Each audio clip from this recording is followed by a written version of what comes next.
Good day, everybody. Welcome back to the flight deck. We are in Boise, Idaho. We're going to carry on with our tour of all the lower 48 states.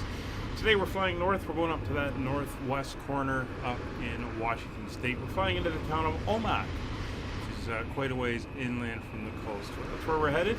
We're down here in Boise. We are under ATC control right now. Boise Ground is online and Salt Lake Center is online as well.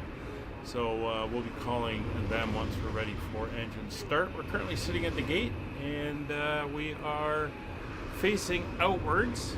I don't really trust the push with this airplane, and we should be good to start on the stand, and then we'll be taxiing out from here. So let's hop on board, get out where it's a little bit quieter, and we can get the aircraft set up and ready to go. We are back on board the airplane, and we can start going through all of our setup. So parking brakes are set, thrust levers are in flight idle, control lock is now engaged, condition levers are in fuel shut off, flaps are up and indicating up, pop up top, battery is off, wipers are off, and windshield heat is off. Circuit breakers, we can do our checks left and right, and of course oops, I don't know how I got down there. There's going to be the ones behind us there on the panels as well, so that's all good. Weather radar in op and oxygen and masks are all checked as well. United Airlines taxiing by over there. Alright, so let's get the aircraft powered up and then we can start boarding and carry on from there. So aircraft battery and masters coming on. That's AC gen, DC gen are all on. We have a full load today, so we are at max weight. So batteries left and right are now coming on. DC external power is on. Bus tie is now closed. DC generators 1 to 4 are off. Up top, flight data recorder is normal. ELT is now on. Auto T handles are pushed in and warning tests are done. Lights, we will turn to the half position for this daytime flight. This gives us a little bit of, hey, hello. Sorry I can't read your name, but welcome to the stream. We'll come down here, we'll do the pilot and co-pilot side as well. It just gives us a little bit of definition on the panels. There we go. That is all done. So coming back up top, we'll continue to work our way down. Wipers are off, windshield heat is off, airframe de-ice is off, pitot-static heaters are off, propeller de-ice is off, battery temperature is fine. A little test, it rises and it falls, that's all good. Position lights are now on. Engine ignitions 1 to 4 are all in normal. Auxiliary fuel pumps 1 to 4 are all off. Fuel transfer is off. Tanks are closed. Engine start is off. Cabin pressure is not really working, so that's fine. AC external power is off. Inverters are on the left bus. AC generators 1 through 4 are all off. Engine bleeds are all off. 1 through 4. Temperature controls are set to auto for both the flight compartment and the cabin. We get the fasten seatbelt signs on, no smoking signs are on, and the emergency exit lights are now armed. So with that, we can get the passengers boarding, and they can get themselves in and set. So coming down to, that's not where I want to be, this is where I want to be. We'll get rid of our yoke, make it easier for us. Hello, Pan. Thanks for coming by. Hope you're doing well today. Clocks are good. That is the local time, just past 1:30 in the afternoon. Flight taxi switch is in flight. GPWS is checked. Yaw damper is normal and guarded. Landing lights and taxi lights are all off. PFCS lights are off. Autopilot sync is set to captain. Synchrophase is off and anti-skid is now on. Coming onto my side, we would check the steering. And the stall warning, the flight instruments are all checked. For the altimeter, I'm just going to grab the current local. It was just updated a little while ago. It's a pretty nice day down here in Boise, Idaho, actually. As we can see, winds are variable at 4 knots, 10 miles of visibility, skies are clear, it's 9 degrees, and the altimeter is 3020. So we're going to dial in 3020, and we will come over and do Roger's side as well, as he is currently out doing the walk around. And 3020 is set on Roger's side. Alright, so that's altimeters. DMEs, we'll turn the DMEs on. They are now on both sides. This one will be DME 2, and on my side, we will stick with DME 1. Compass is set to slave. Hydraulic quantities are good, and hydraulic pressures are good. We have brake pressure, and that is all good. So over to the main panel, we are going up to 16,000 feet, and that is our initial climb clearance. So we're just going to crank in 16,000 feet, and we'll get that up and ready to go. That is our final cruise altitude as well in this plane today. As you can see, we have about a 324 mile distance where it will be flying today. Alright, so autopilot pre-select is done. Props auto feather are cell green and off. Engine intake deflectors are all retracted. Hey! Hello, Liam. Do I like cupcake? Oh, well, sort of. Depends on the type. I prefer muffins. Engine instruments are all checked. Everything is looking good, and nothing is out of the ordinary at the current time. Landing gear mute. Warning horn is tested and is good. Pitch and roll levers are in and locked. Weather radar is unoperative. Transponder, we do have a frequency that's been sent to us. 4061 is going to be our squawk code. So we will 4061. No, the singer? Never heard of it. So that is on and now set for the squawk code. Nav radios, we are going to be talking with Boise ground first. That's going to be 121.7. Make sure that's dialed in. Departure frequency is 120275. Please use the flight attendant call button over your seat and somebody will assist you. If the overhead bin is full, please make sure you close it as a courtesy to other passengers. Please double check that all your items are put away so that the aisle is clear and other passengers can make their way to their seats. I'm going to cheat this over. There we go. Just check on VPilot that it is correct. And on COM2, we're going to go to 121.5. There we go. And that is set. Now's the time to get out any last-minute text messages. So on the FO side, flight instruments are all checked, where we would check the royal boiler switch to make sure that is set and guarded. Avionics cooling is good. Parking brake is on. Emergency brakes, again, are on. Thrust levers are in. Idle control lock is engaged. Condition levers, fuel shut off. Flaps are in agreement, up and retracted on the gate. Flight idle gate is out, and the light is confirmed on. Autopilot and yaw dampers are off. And trims, we're going to crank the trim back to about there for takeoff. That is us pretty good. More or less set and ready to go. But as we are flying VORs, we're going to have to tune similar to Lizzo. Don't know who Lizzo is either. Sorry, not my generation. All right, so out of the Boise, Idaho VOR, the BOI, we're going to be flying a heading of 303, or at least we're going to be flying on the radial 303, so we're going to dial that in now. And that is what we're going to be targeting. We're going to be flying runway heading on the initial departure, and runway heading for this runway on 10 left, which is what I think they gave us.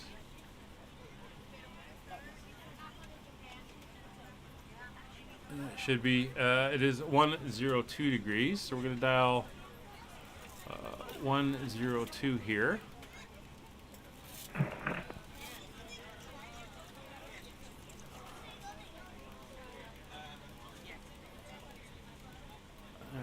Right about there, and that's going to be our runway heading. And now our frequencies. So we are going to want for our frequencies on the Boise VOR is 1133. So there's 1133 is set. That's the first VOR, and we're going to switch these on.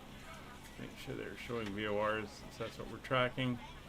The second one, which is the BKE VOR, is on 1153. So we'll dial that up.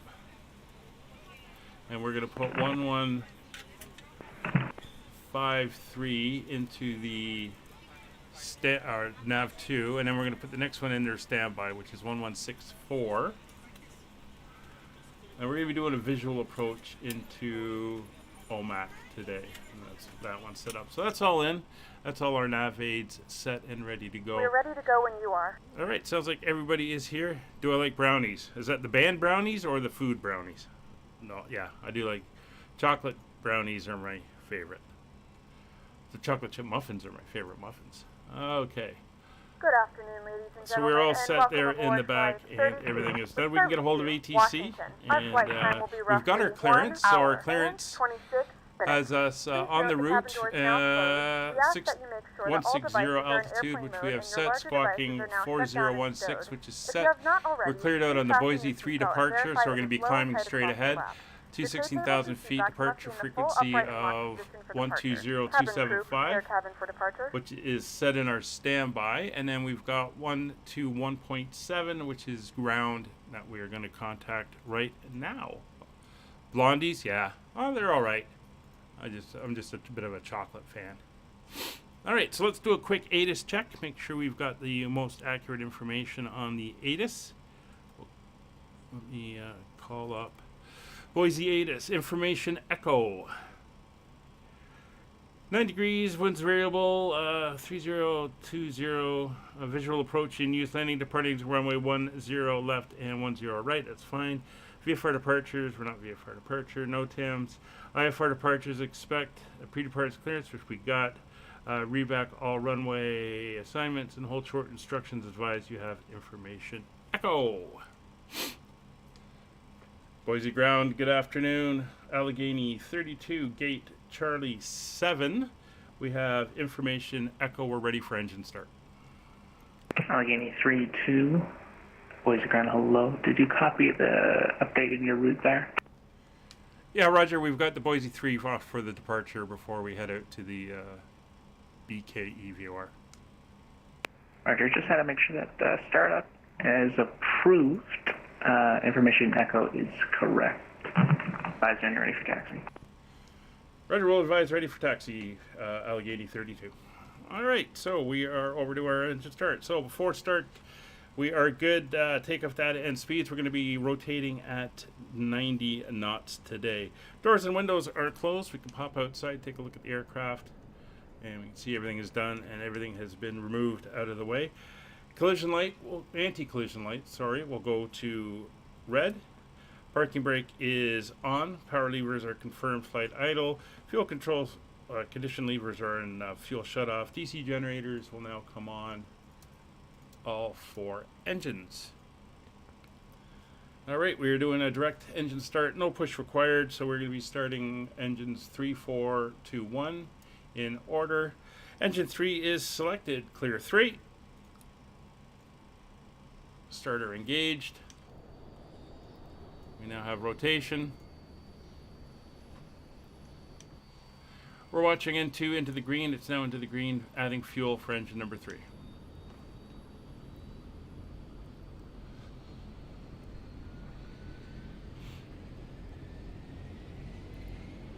Allegheny 32, are you ready? Allegheny 32. No, we're going to need a few more minutes to get the engines up and going. It'll take a little while. No, the center's going to be closing up here in a few minutes, so I wasn't sure if you're ready or not before he closes. No, we'll probably be another 5 minutes before we're out to the runway. All right, I'll keep you updated. Thank you. All right, so take a few moments to now locate just coming up, we're up into the green above 70, so we can come up now. We're going to turn the starter off, and we'll switch over to engine number 4. There's lighting on the Clear floor 4. that will guide you towards the exit. 4 is rotating. The cabin loses pressure, an oxygen mask will drop right in front of you. To start the Watching flow her of come up oxygen, into pull the mask green. towards you. Place it firmly over your nose and mouth, and secure the elastic band behind your head. On the NG percentage, there we go. Adding fuel. Although the bag does not inflate, oxygen We have is fuel flowing to the flow. mask. If you are traveling with a child or someone who requires assistance, secure your mask Engine first temperature and is then assist increasing. others. Leave your mask on until a member of the crew RPM advises percentage you is to coming use up on the your engine. Torque In and the prop unlikely speeds event are of a coming water up as landing, well. A life vest is located in a pouch under your seat or between the armrests. When instructed to do so, open the plastic pouch and remove the vest. Flip it over your head. Wrap the straps around your waist and buckle at the front. Pull the strap to tighten. To inflate the vest, pull firmly on the red Alright, cord there we can only see when exiting engine 2 aircraft. and engine If your 1. life vest does not inflate automatically, blow into the mouthpieces. So we are good on engine number 4. So starter's going to come off. We're going to switch over to engine 2. Clear 2. As a secondary flotation device. Pull the cushion from the seat, slip your arms into the straps, and hug the cushion to your chest. There we Please go. We have securely engine 2 stow all rotation. personal items. Make sure your seatbelts are fastened and seat backs and tray tables are all in their full upright position. We remind you that this is a non-smoking We'll add the flight, fuel. and that includes vaping. Tampering with, disabling, or destroying the smoke detectors located in the lavatories is strictly prohibited by law. All of this information and more can be found in the safety card located in the seat back in front of you. We suggest reading this and letting a cabin member know if you have any good. questions. Thank you for flying with us again, and we hope you enjoy And your we're up flight. into the green. Starter can come off. Over to engine 1. Clear 1.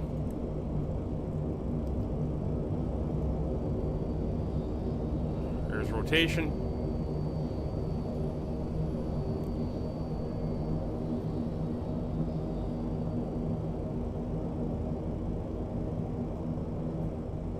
Oop. We're into the green. There we go. And we got the engine starting for engine number 1.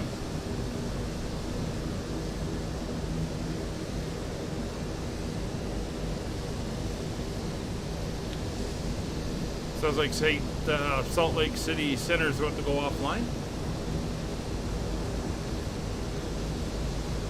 Let's see how long he's been up.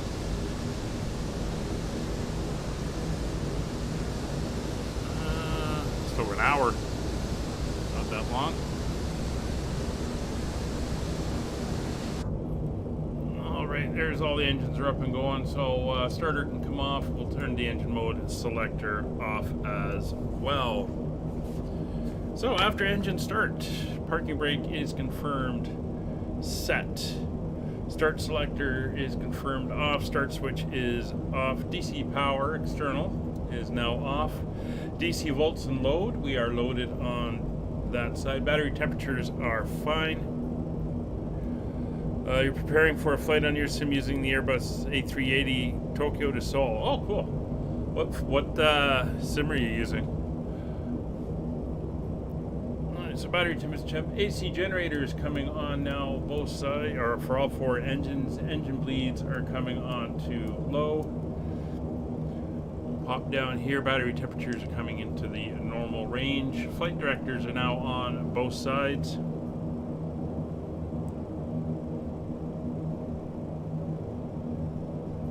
PFCS lights are off. Prop auto feather is cell green. Engine intake deflectors are all retracted. Engine instruments are all checked, and everything looks good. Hydraulic quantities and pressures are good. Flaps, we're going to be going flaps 15 for takeoff. Flaps 15 set and in transit. Flight controls. Control locks will come off. There's full forward, full back, full left, full right, and there's the rudders. Are good. Elevator trim is set for takeoff. Yaw damper is now on. De-ice pressure is checked. Ground equipment is clear. Condition levers for engines 3 and 4. We're going to move engines 1 and 4 up into low. The engines will come back to the disconnect position. Steering is good, and we are ready for taxi. So taxi light will come on. We'll pop down to the transponder. We'll get the transponder Cabin on. is ready. Cabin is ready to go. And we are squawking mode C. Boise ground, Allegheny 32, ready for taxi. Allegheny 332. Runway 10 left at Whiskey, taxi via Alpha. Roger, runway 10 left at Whiskey via Alpha for Allegheny 32. Alright, brakes are set. Allegheny 32, information echo is current. I believe I confirmed that with you.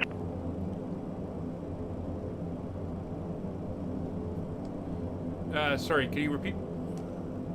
Information echo is current. Yeah. Roger, information echo, we have that. Alright, let's head out.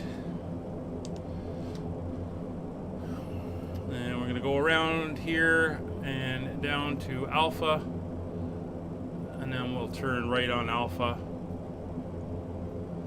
And head out to the runway.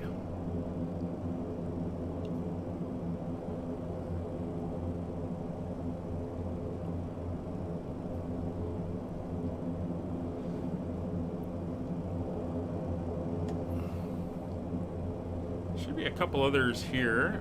It says there's 5 aircraft.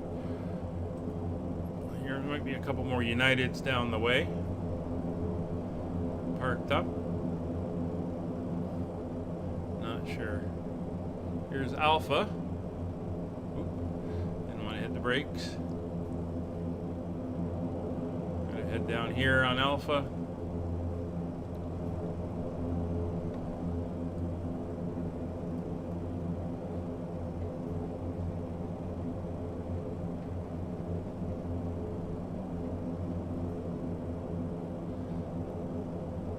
We're heading all the way down to Whiskey.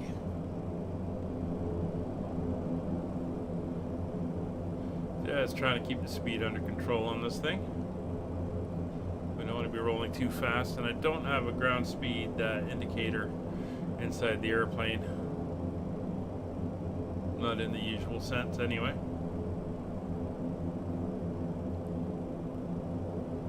There's Gulf. It's actually the next left.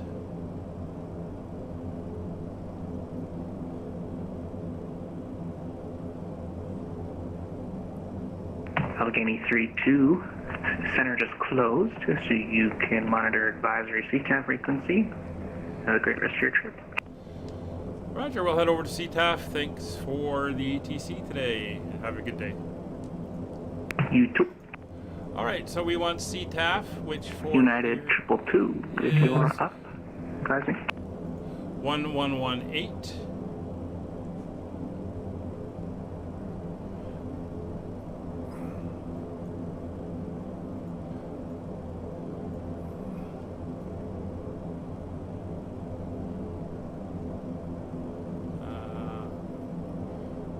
Let me just get down here where I want to get first.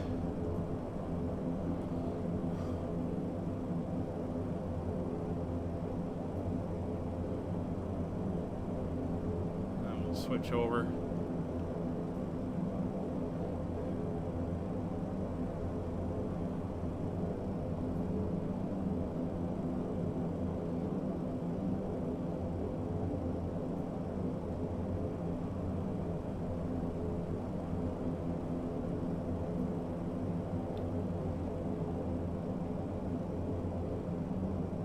There we go.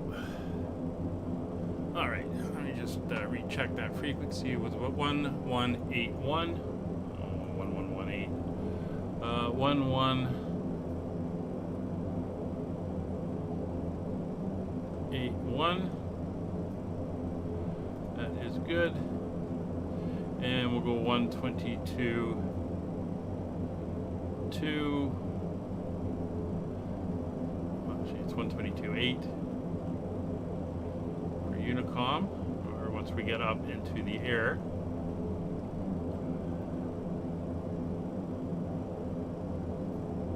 Let's double check that. Yep. Okay, that is good. Alright, so windshield heat will go to warm up, pedostatics will come on, and all are on. Engine bleeds are set to low, ignitions are set to normal, auxiliary fuel pumps coming on now. Flight taxi switch will go to flight, auto feather is cell green, engine intake deflectors are closed, control logs off, engines coming up to maximum RPMs. On the condition levers, flaps set 15 and indicating 15, flight controls are free, elevator trim is set for takeoff, caution lights, quick check, caution lights are clear.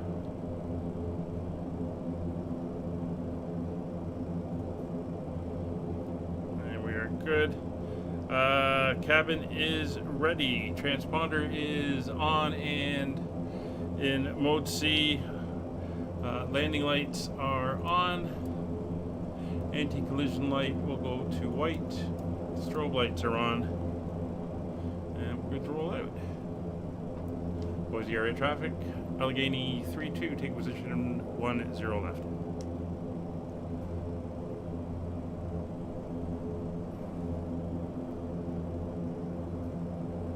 So on VetSim, the US is using the new CTAF model. So on the charts, the CTAF frequency is usually published, and if it doesn't show there, it's generally the tower frequency. And once you're up, usually above 10,000 feet, you'd switch over to the 122.8 for the en route traffic advisory channel.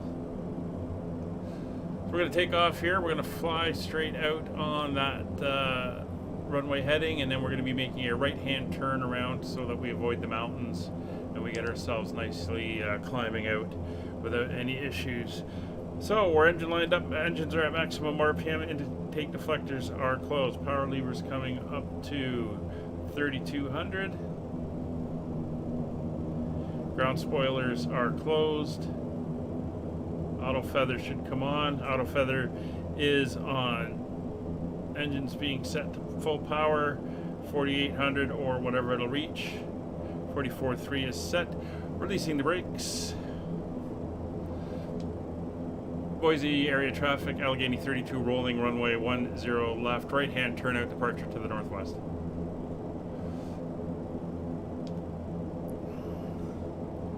$60 knots.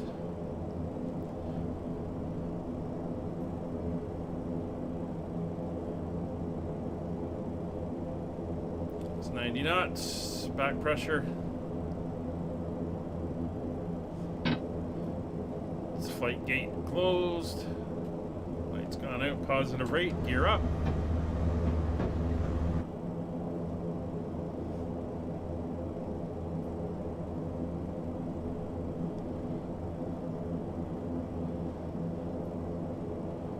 Ease that nose slightly. Let the ground speed come up.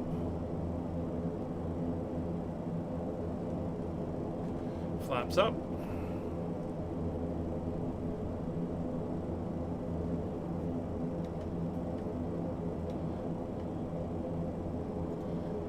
Come down now, and we're going to turn the autopilot on.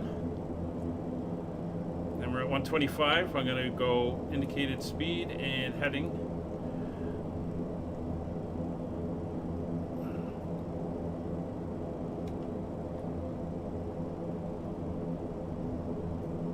While that's dropping us down, autopilot on. IIS heading.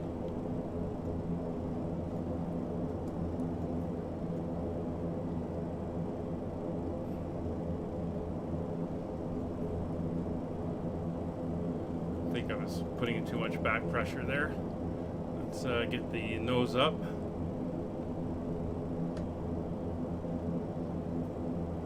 Want that speed to come down a little bit. There we go. About there.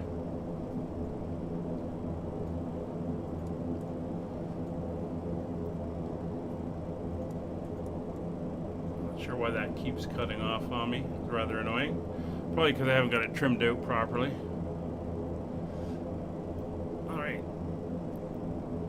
So we're going to start to make our turn.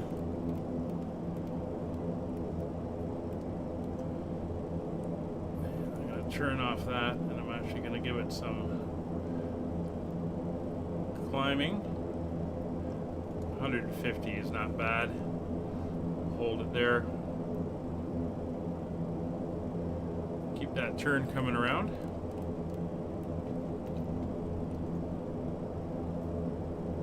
We're actually going to be flying outbound of the Boise VOR, so we are going to want to come in and intercept and bring it around. So flaps are confirmed up. Gears, we're going to come back into our climb power. So we're going to bring the engines back a little bit to about 3,500. And we're going to bring the props back to 107.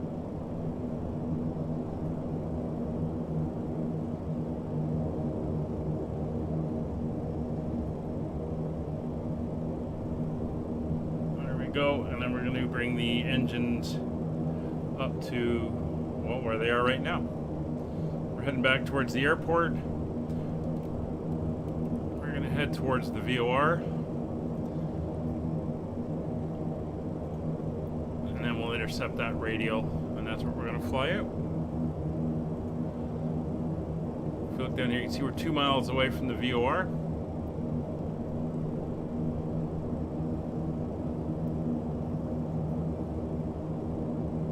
Climbing at about 700 feet per minute.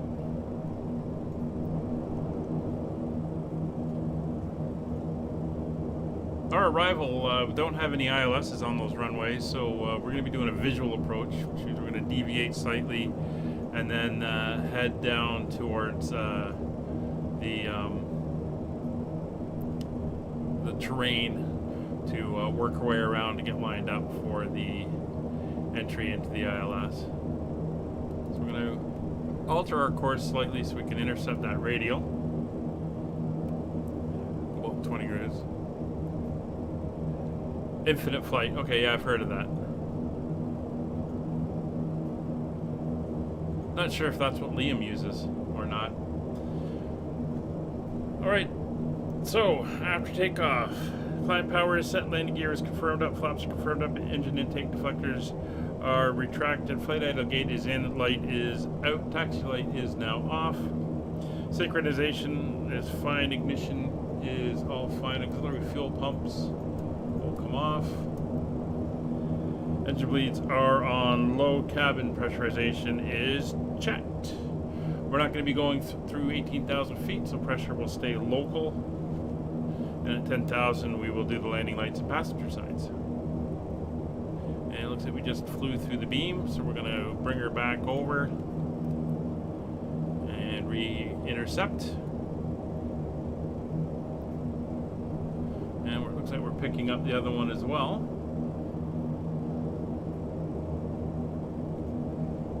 So that's pretty good. There we are, coming through. We'll go nav, and we're going to go alt select so we do the capture at 16,000 feet.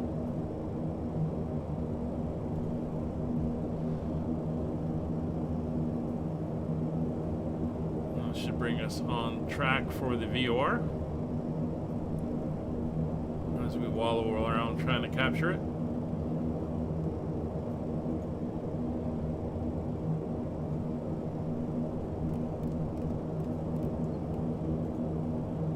There's 7,000 feet.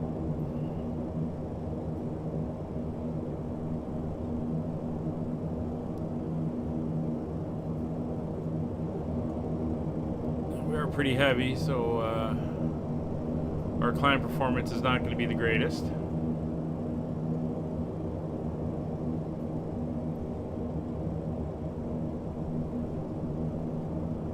Oh, we get some nice views. There's the mountains off on the other side.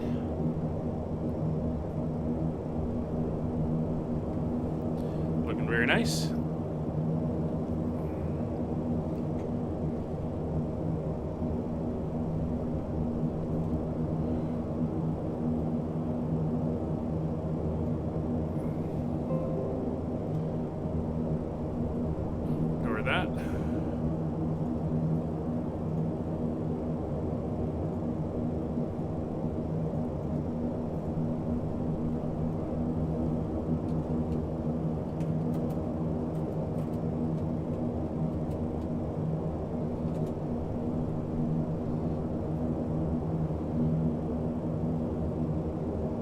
very good.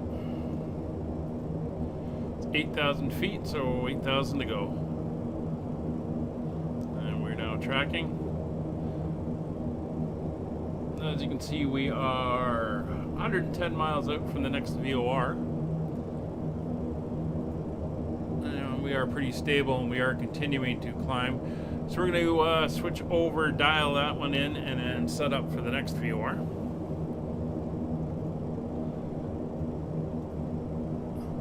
So over to 115.3. So the way we're going to do this is we're going to set our heading up so it's directly on the heading we're going. We'll switch over to heading mode. We'll switch over our nav 1, pick up the new frequency, and we are going to just pick the radial we are currently on.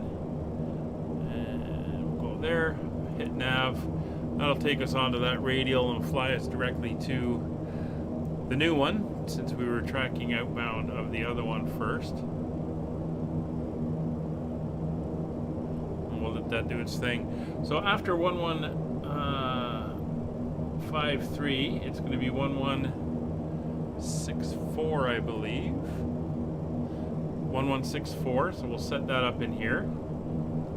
There's 1164 is set. We can come over to our nav 2 and we'll switch that in. That'll make this needle go dead until it picks up the frequency. And then we'll go to the MWH VOR, which is 1150. So that is now set. And we'll switch that over, put that in the standby there. Or sorry, the nav 2.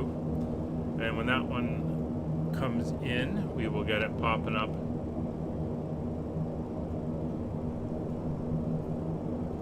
It's 1164 we want, and then the 115 is the next one. All right, so we're on our way.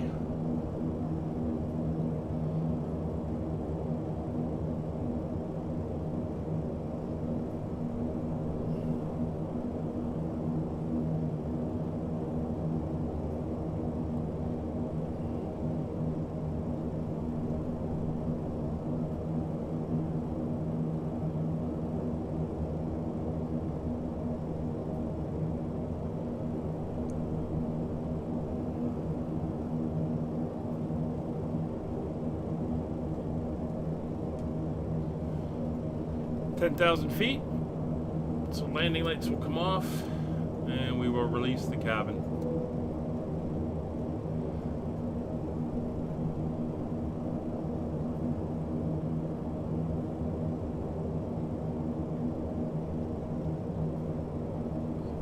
Now we're just going to keep climbing up to 16,000 feet. Our climb rate will get a little bit lower as we get higher, but we're going to keep that speed up. So your ground speed right now is 179 as we are heading directly now passing through to the 10,000 VOR. feet. So now turn on your larger portable electronic devices. As a reminder, please keep your seatbelt fastened while you are seated and do not congregate in the galleys or near the lavatories.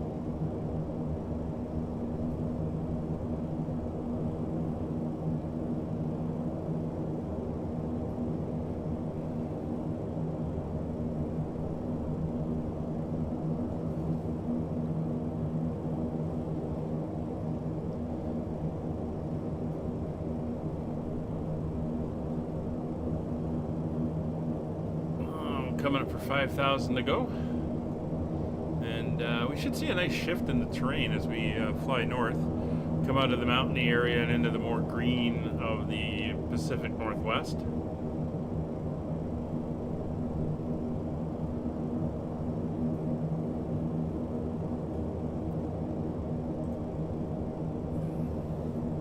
So as we're climbing out, if you are watching this, please consider subscribing to the channel, hitting the like button, leaving a comment, all that interactive stuff for the algorithms and help us grow and bring flight simming to more and more people. It is a lot of fun, and it is a fantastic community that we have in flight simming in general, and the people that come along and drop into the chat, and sometimes even fly along on these flights. It's a lot of good people out there with a lot of knowledge. So if you're brand new, or if you've been doing it for a while and have questions, you can find somebody somewhere that'll be able to answer your questions. We are on Discord. I'll get the chat to put the link up into the chat. Well, the bot to put the link into the chat anyway. And you can come over there. You can ask questions. You can talk to the guys, and you can find out what we're flying. As all my live streams are community flights, you're welcome to come along. Monday to Friday, except for Thursdays. We're currently flying in the U.S. We're visiting all the states, as you can probably see, and we are heading out state by state as we tour around in this old de Havilland Canada Dash-7. If you want to come along, we are on VATSIM, but if you are comfortable on VATSIM and enjoy flying, you can do that, and you can join in. We fly 1930 Zulu Monday, Tuesday, Wednesdays, and Fridays.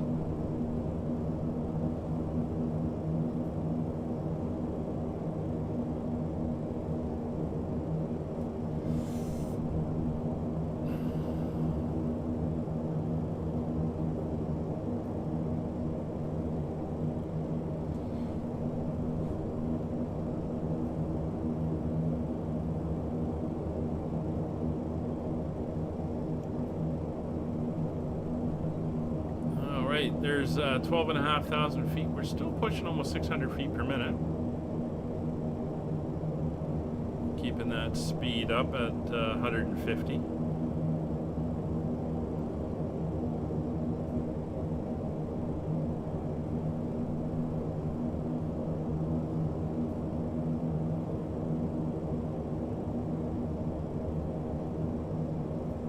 So we're climbing at what's considered an intermediate speed, probably right up to our cruise level.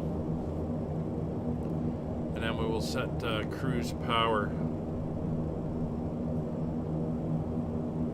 So for cruise power today, what we're going to be looking at is 16,000 feet. We're going to do an intermediate cruise speed, which should put us somewhere between 210 and 220. And we're going to want 370 pounds per hour per engine of burn rate, and that will set our cruise power. So we'll be doing that once we're level at 16,000 feet.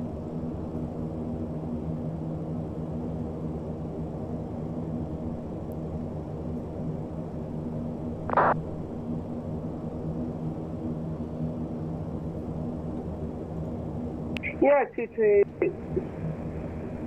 Yeah, 222, take off runway 10.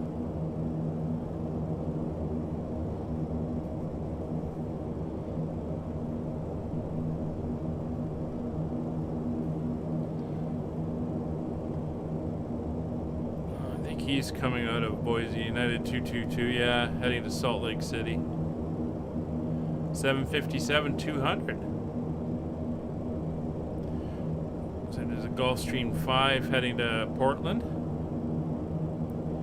There's a 737-800 heading to Salt Lake. There's us heading up to Omak. And an A320 heading out to, I'm not sure what SNA is. Santa Fe, maybe?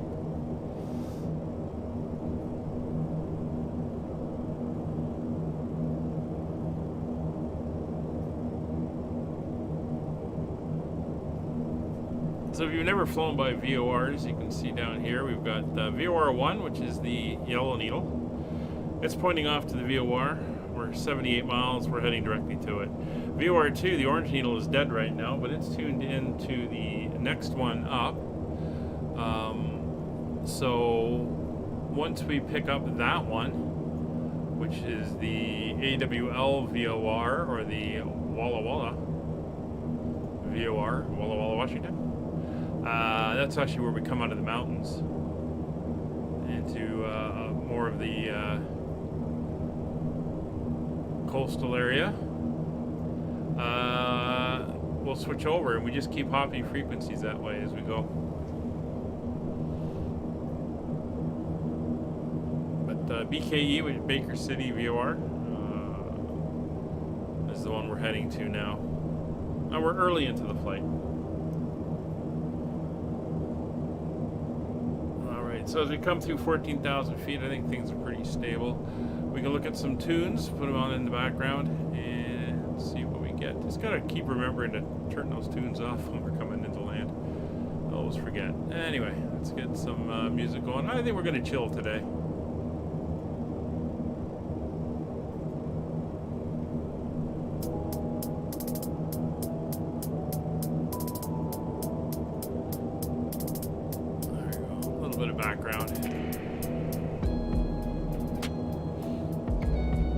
Do let me know if it's too loud.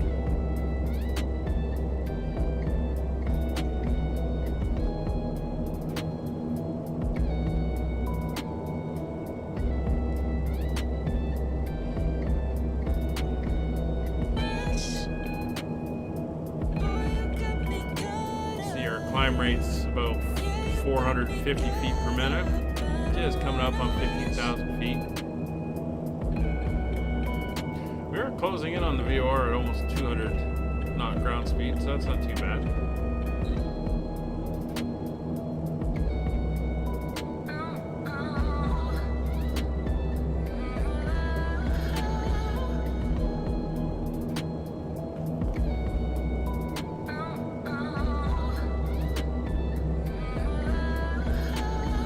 To go.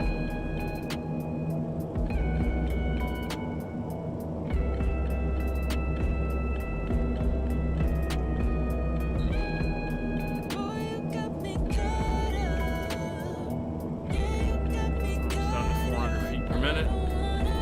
Some lovely views. So one thing about flying aircraft like this, some pretty nice views down here. You're up high enough that you don't see the bad stuff from the telemetry, phototelemetry, or photogrammetry, or whatever they call it. But you get the nice landscapes and everything. But you're not too high that it just kind of washes out. You don't really see anything. So, and it's a beautiful day with almost no clouds. As we come up to 16,000 feet, we'll set our power, and then we'll take a look at the weather at our destination.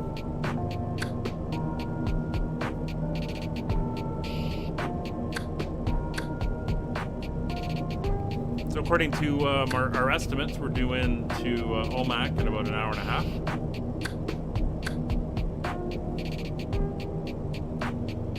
There we go, pitching up for altitude capture. She's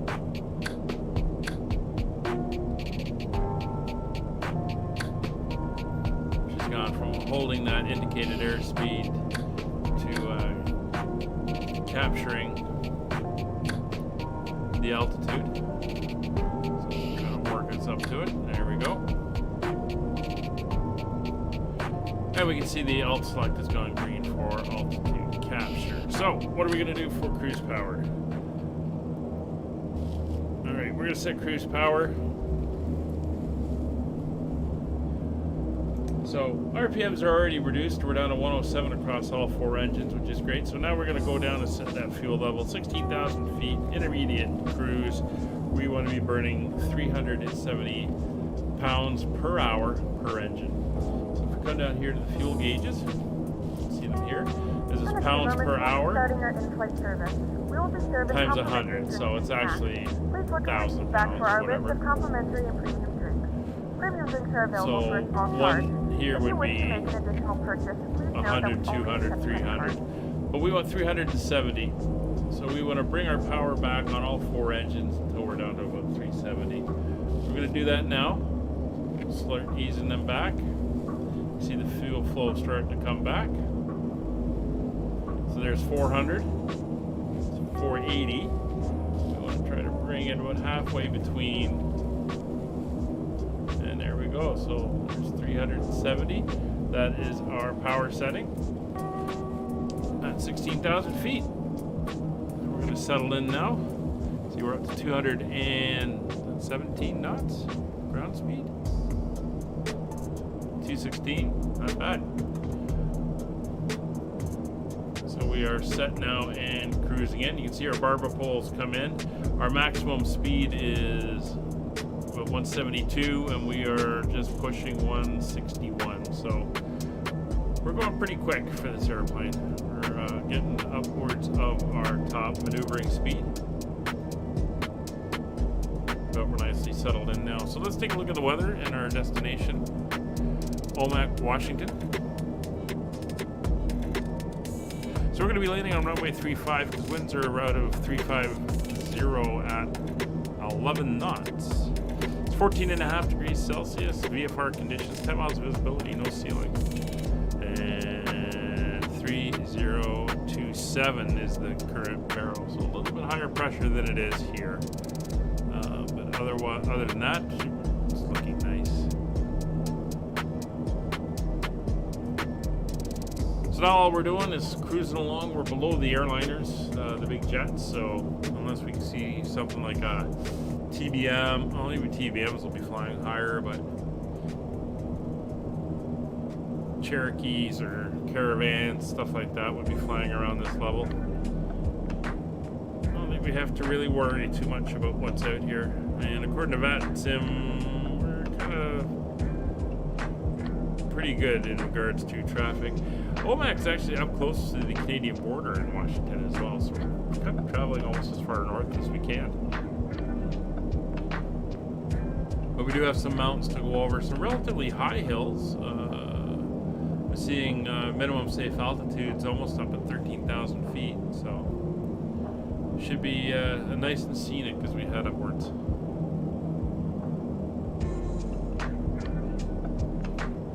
So we should have the tunes going in the background. We're just going to enjoy the flight. If you have any questions, feel free to ask. I'm just going to be hanging out here, monitoring as we fly along, and of course switching over our nav aids as we get to where we have to go. Looking outside, you get beautiful views if you want to sit back and enjoy what's out there. See that fantastic landscape. Unfortunately, as mentioned, we are in a let's see if we can find a there older style airplanes before in-flight entertainment and that, so you're probably going to end up having to read a book. But for a short flight, it is not too bad.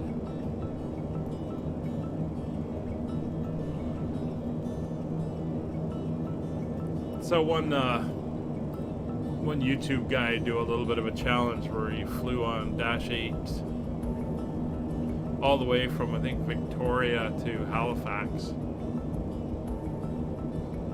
It's quite the adventure. A lot of small airplanes. I think it was 8 flights he had to do. It's kind of took him I think 2 days. He did it over.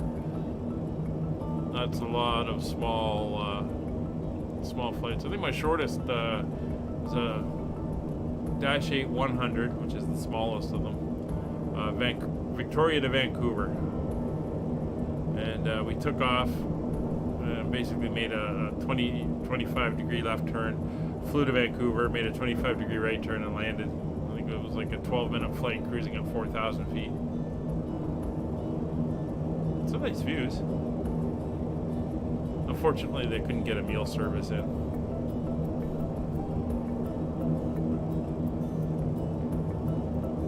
So we're flying over the, let's see what river that is. What was that view I had in the back? There we go. That is the Snake. Ah! That is the Snake River. So for anybody, oh, it can't be. No, it wouldn't be the same one. It was the Grand Canyon he was jumping. Remember when Evo Knievel was jumping the Snake River Canyon? Couldn't be this. I thought it was down in Arizona.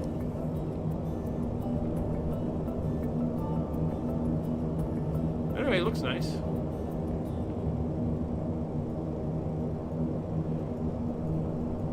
We're heading up to Baker City. We're then going to be turning northwards, flying over La Grande, and then coming kind of out of the mountains into, as we pass into Washington, and see a little bit lower terrain. But our destination up in Omak is actually in a valley up in the mountains, so that's going to be a nice arrival. Oh, there's First Officer Molly is making her presence known. Thanks, Molly. I'm going to go see what she wants, so I'll leave you with this view for a few minutes, and I will be back.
Alright, we're coming up to the VOR.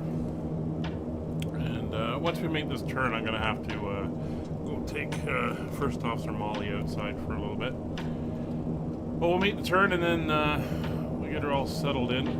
We get very nice landscapes down here. But we're going to be kind of heading up this way between the higher elevations. We're down to 8 miles. I've got the heading set. So we're going to be following the heading. And when we get down to about 5 miles, we'll switch over to that heading mode. We're then going to turn to the new radio, so we're not picking up the next VOR yet. It is 78 miles away, but there is some terrain in between us. And if I look at the wall of VOR, it says it's a low power, so it might be 40 miles or so before we pick it up, or 40 miles out from it. So we're going to come in. We'll switch to heading mode. I'll dial in the outbound radio that we want out of the VOR, and then we'll follow that out. So there's 5 miles. We're going to switch over to heading mode. We'll then dial the outbound course. So we want 331 degrees. There we go. So you can see us flying into the VOR. That's pointing towards it now. We'll start to see that swing. And because we're on heading and not the VOR, we're not going to lose the nav. But as that comes around, we're going to then manually turn us sort of off in this direction to re-intercept and get us lined up and ready to go in that direction. And that is a 78-mile run. More than enough time for me to take Miss Molly downstairs. Looked at me as I said her name. 2.5 miles out, we should see that needle start to swing. Well, we can see it starting to move now. You can see that indicator there starting to go. So that's just, we've gone dead. So we're right over top of the VOR, so there is no signal. So what we're going to do now is turn in that direction until we pick it up again on the way out. And there's that low ground we're going to be kind of flying up as we make our way now in a more northwards direction. So the VOR is coming back in. You can see it's now behind us. There's the radial. So what we're going to do is we're going to fly towards the radial at about a 20-degree angle, and we'll intercept and then let the aircraft pick up the new heading off the new radial. Get ourselves settled in, and then shortly, hopefully, this radial on VOR2 will kick over, and that is the next one, and that's us up into Washington State at that point. Again, beautiful cloudless day up here in the Pacific Northwest, which I think is fairly rare, actually, from what I know. So there we are coming in on the radial.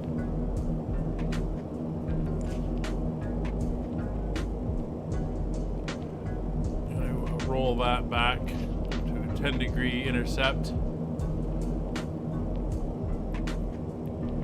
just so it's a little more gentle.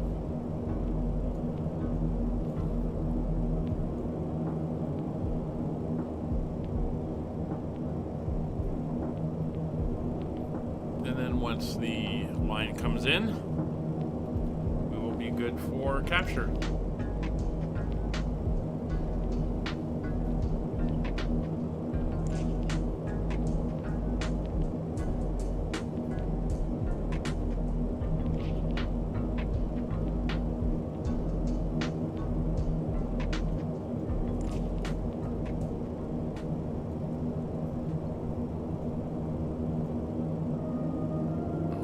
Burn is still looking good across all the engines, and our fuel levels are all looking good as well.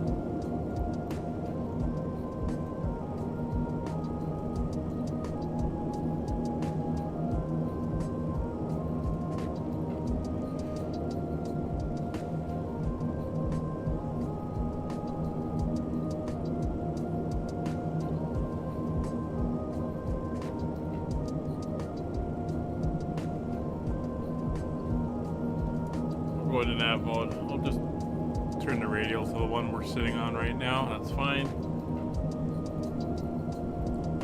There we go, turning onto it.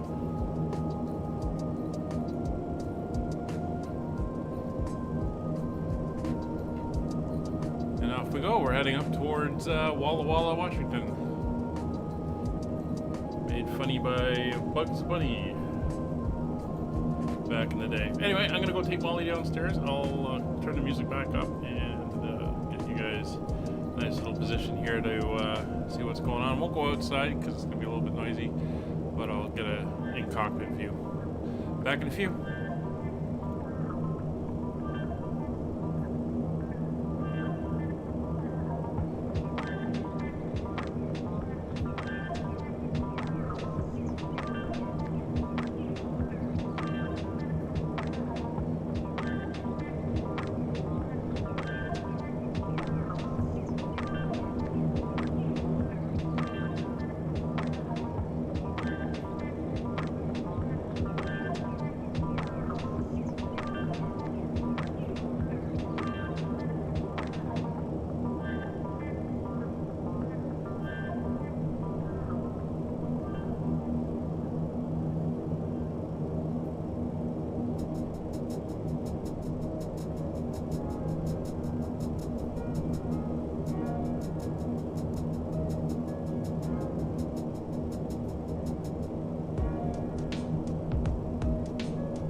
Boise CTAP, this is a Southwest 777 on approach for runway 10 left.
we're back. Wally is happy. So we're still continuing on up to Omak. Currently heading up to the Walla Walla VOR. We can see a little bit more greenery down there. But, we're coming up on the mountains. Everything is looking good. It looks like we got a little bit of a wind we're dealing with. So what we're going to do now is we're going to come down. We're going to tune in the Walla Walla VOR. It's 116.4. Let me make sure that's off. 116.4. We're going to come across. And we'll just do that to pick up the VOR we want, the radial. And we're going to turn in towards it. So now we're tracking inbound onto the next one. So 115 will be the next VOR we're going to want. That is the Moses Lake VOR. There. So that's where we're heading into on the next one. Then we can come in here, switch that over. That's the last VOR we're going to be flying in on. I think we're actually picking it up. We are picking it up. That's handy. So we're going to be flying an outbound radial for that, and then we're going to be doing the visual down into where we are going.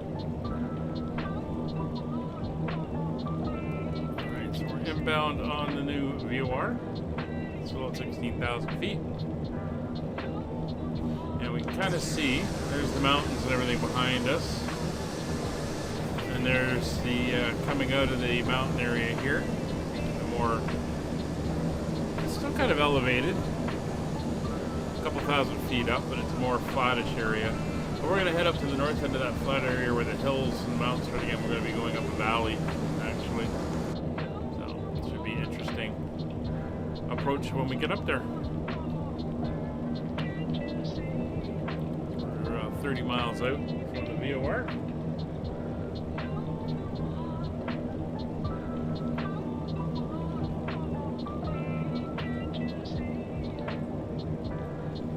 And as I said, we're getting up close to the Canadian border. So it's pretty much as far north as we're going to end up going.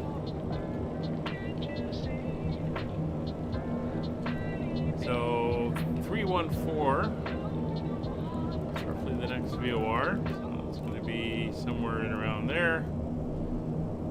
The next VOR radial anyway.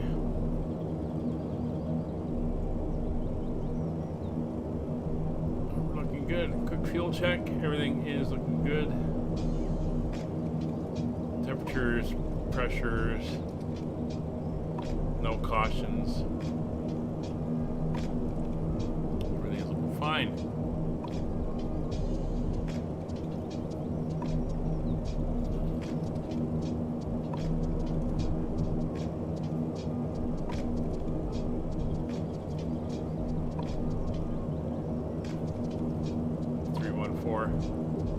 Put it in on there just for something to have. 23 miles out.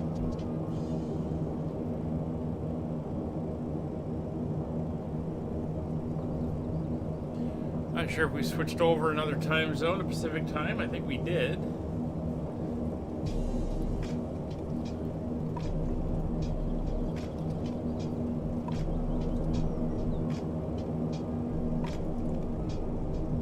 Hence why the clock is only showing 15 minutes from actually when we took off. But we've been in the air longer than that. That is for sure.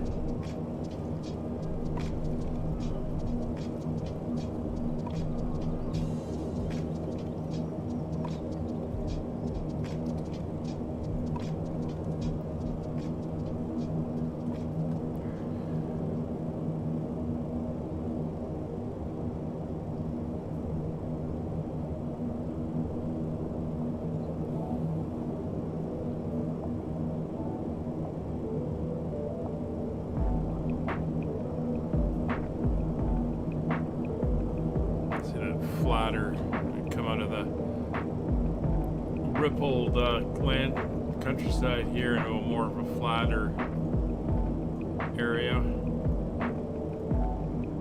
Now, interesting thing that there used to be when the land masses were moving, there used to be the Great Inland Lake, I think it was called, that came through this area. I wonder if this is a remnant of that. lake bed, seabed.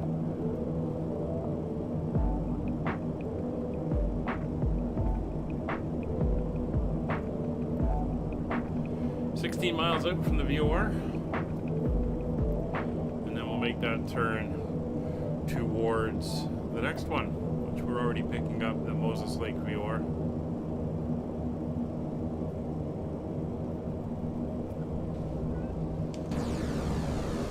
It's coming out of the mountains, and a beautiful cloudless day here, flying in the Pacific Northwest. Got the moon up.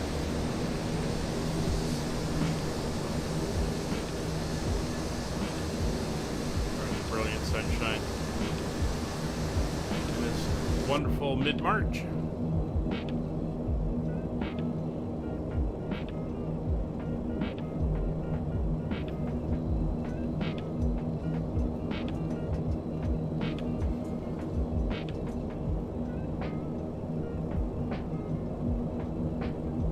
Right, so we're going to come in here. We're going to set our heading to our current.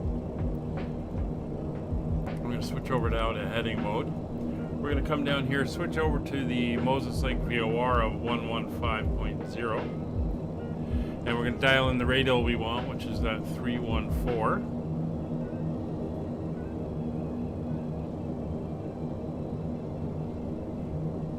Might as well fly directly to, it's directly to from where we are.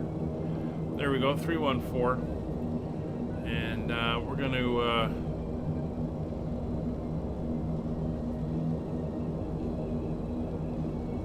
tune in a little bit sharper when we get a little bit closer. Actually, I'm going to do it now. So we're getting close there. We're getting that change. So there we go. Heading off to the next one. And again, that is going to be the last VOR we dial in.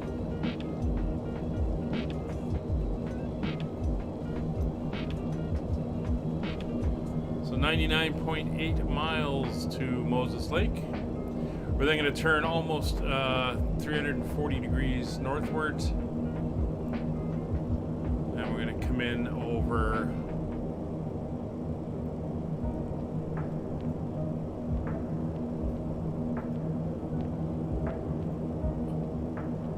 a bit of a landmass.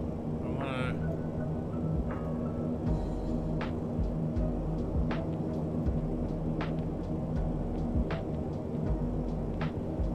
bringing up the chart.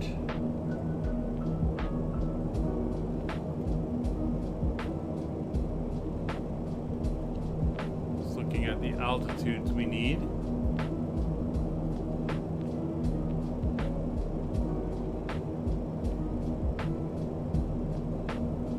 Should be able to do it. Yeah, we can go down to 5,000 feet. We'll come into Etori and fly the rest of the way in. Airport elevation at Omak is 1,300 feet. So we're going to start our descent to 5,000 feet. We'll start 60 miles out, which means it will be 8 miles. 8 miles.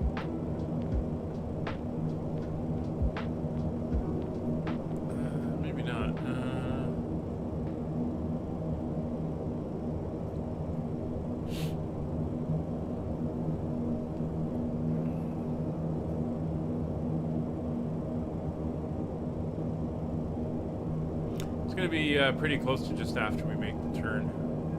We'll start her down and we'll balance it out, getting down to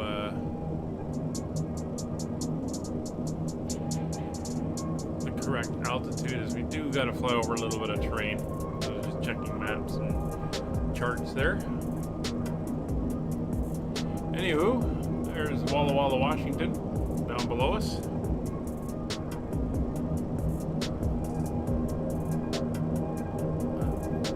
Famous in the cartoons.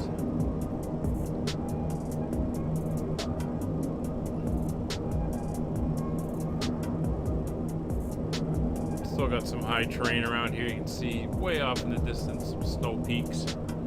So we're not out of that yet. Although we have reached the northwesternmost state on the list. We're just gonna sit back and enjoy the flight as we head upwards here.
Checked Omak, and unsurprisingly, we're the only aircraft flying in or out of there.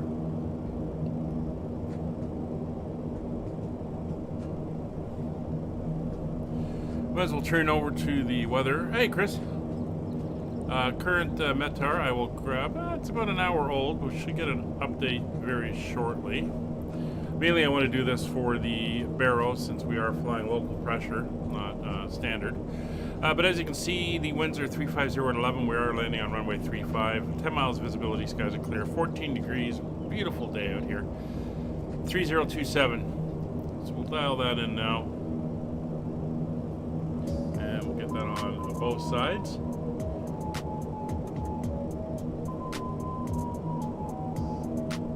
Make sure I can see that. There we go, 3027.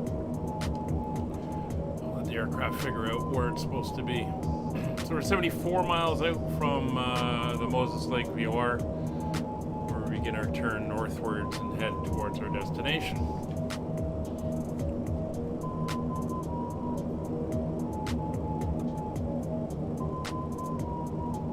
Yeah, beautiful weather out here today. I think skies clear like this is a very rare occurrence in rainy Washington State, but making for some nice views today.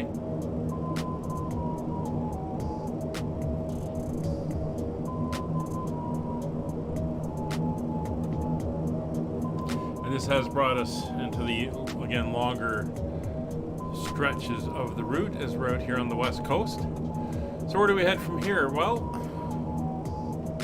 we're heading down to Salem, Oregon after this, and from there we head down to California. We basically got to do the west coast, right? So we're heading from Washington to Oregon, Oregon to California, the capital city of course being Sacramento, Then we're going to Carson City and Vegas, Phoenix, back up to Salt Lake City, which we just passed by the other day.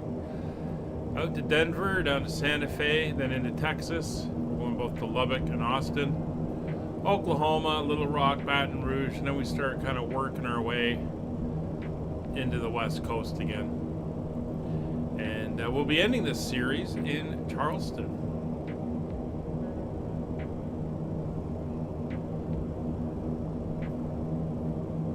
So that should be a good end. A little bit shorter legs when we get out to the other side.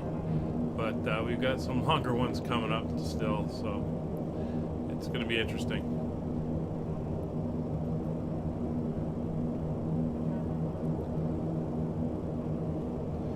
And of course the weather is very nice, but who knows how that'll hold over the next few weeks.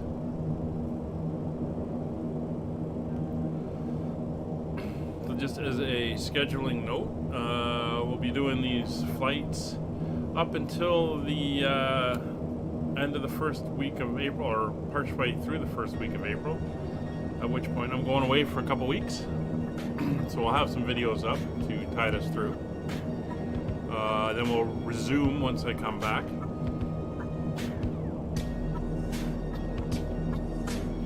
Following the end of this series, we'll be starting a new series that will run Monday through Friday, except for Thursdays, which is my non-streaming day, and it will cover the DC-6, so we're sticking with big propellered engine aircraft, and that series will take us through Europe and down through Africa.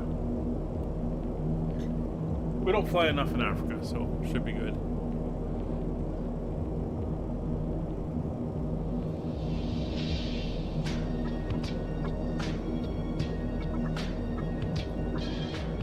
After that, we may be back in the ATR up in Scandinavia, working on that one, and then we'll see what happens after that.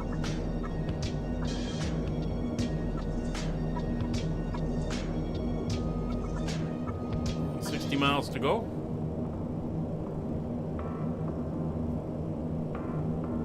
And we hit Moses Lake. At that point, we should see the terrain coming back in. You can start, well, I can start to see it. Not sure I'm showing for you guys. We'll zoom in there. You can see the mountains there. Oh, high peak. I'm not sure if that's, what's the highest mountain in Washington State? Not sure if that's it there. See the train coming in. We're heading up towards it, and it's starting to come in on the other side. That's where we're headed, up into that pass that leads up that way.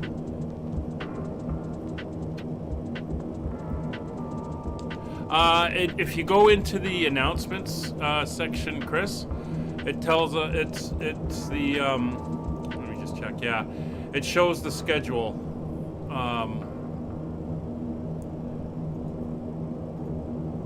So Monday, Tuesday, Wednesday, Friday, and the times. And what the series is that we're doing. So the current schedule went up as of 8 March. The NOTAM section is just the next stream that's coming up. Just as a confirmation of, yeah, I'm good to stream that day. This is what we're doing.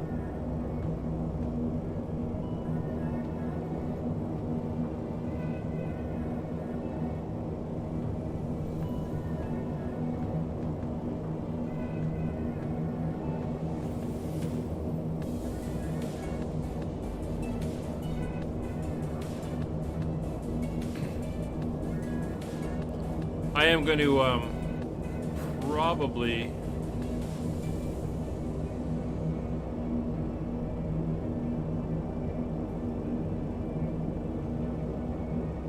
I've got information spread out a little bit too much, but yeah, the briefing room kind of gives you a little bit of a background about what it is, time, weather, if we're on VATSIM or whatever, but that seems to be superfluous. Actually, I think what I'm going to do is I'm just going to get rid of that one.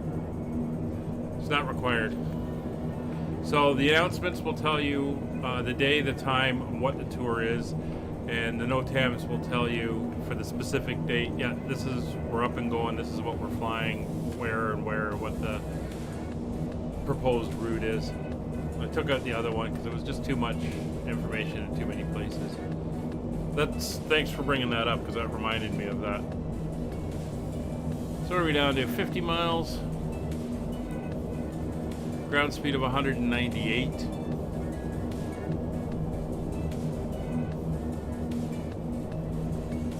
So as mentioned, after we get stabilized after our turn at Moses Lake, we're probably going to start our descent. We're going to roughly follow the GPS GPS pattern, but we don't have a GPS, so I'm just using the waypoint and the initial altitude, and then we'll step from there, and then once we have visual, it'll just be more or less a straight-in approach.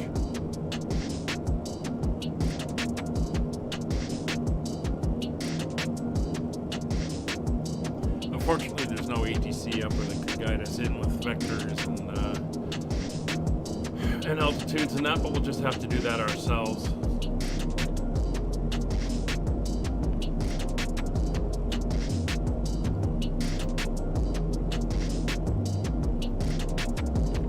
I usually also stream Saturdays and Sundays, but because I'm away so much in the spring and summer, I have to record videos, so I'm using Saturdays and Sundays to do that.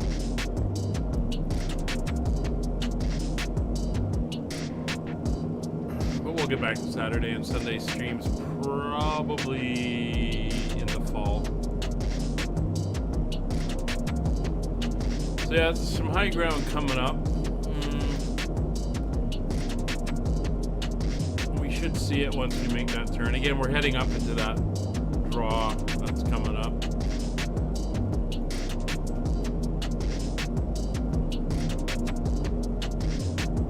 don't know if we can see Moses Lake from here. Let's see if I can get my better view. There we go. There's the big lake. Alright, so the town of Moses Lake is over here. So we're going to be flying up there, and then we're going to turn up, and we're going to go over the low ground here. And as you can see, we got hills on either side.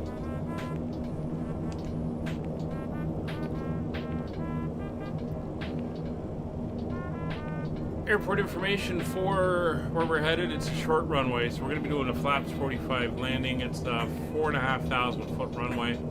Elevation is 1,300 feet, so I'm not too worried about the altitude and the thin air, and it's not that hot out. It's only, what was the temperature there? 14 degrees, so that's pretty good.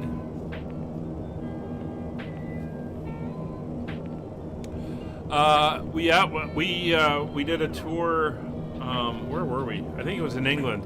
We used the DC3 with the Duckworks mod. That was a good one. We enjoyed that. That went well. Both Kevin and I like the DC6. And that chat's a little small. Let me. Where's that chat box?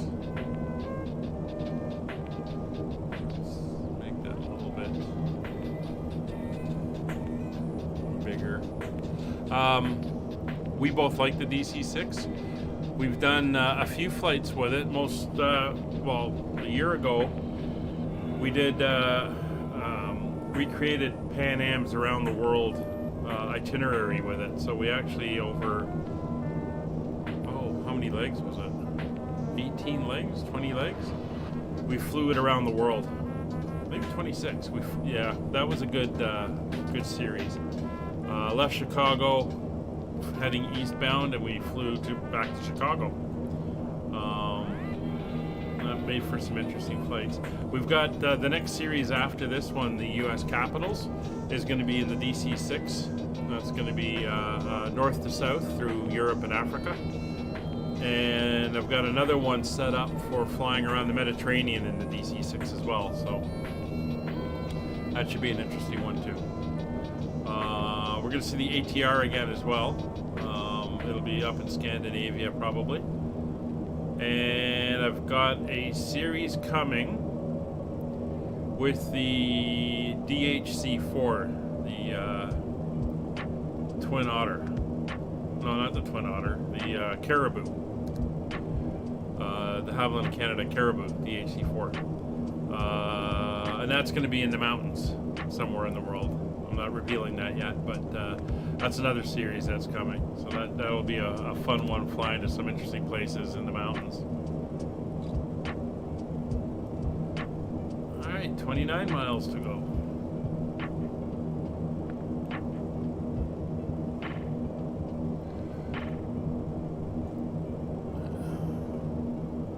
There's that lake coming up. You can see much smoother ground here, a lot more farming communities down in the flat here. And the town of Moose Lake is right here. The VOR is up in, let's just see where it's pointing to, up in this area up here.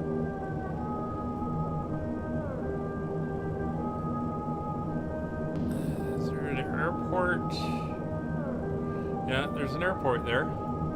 In fact, there's the airport, I think, right there. So the VOR is on the field. Right there. And we're going to head upwards in this rough direction.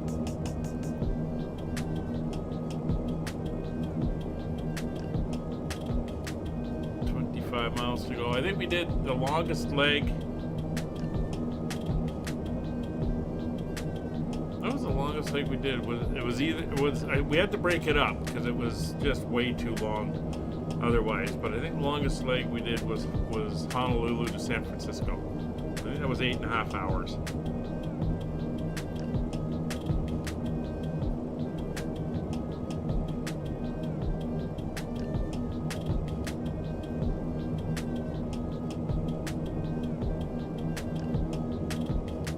Yeah, I know. But it's kind of a workhorse in Canada, and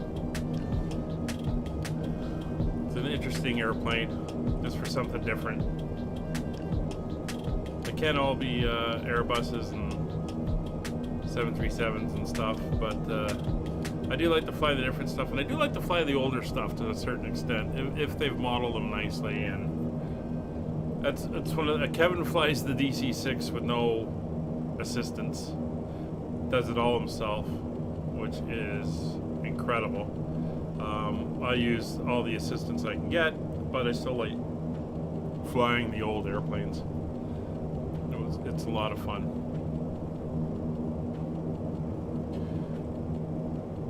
All right, let's get our heading over to the direction we're going.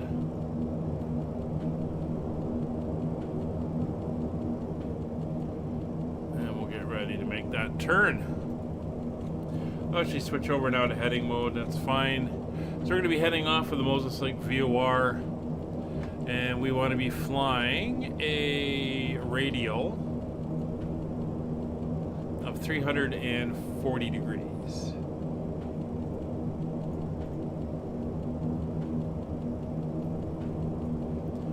We're going to come in, make sure 115 is in. That is all good.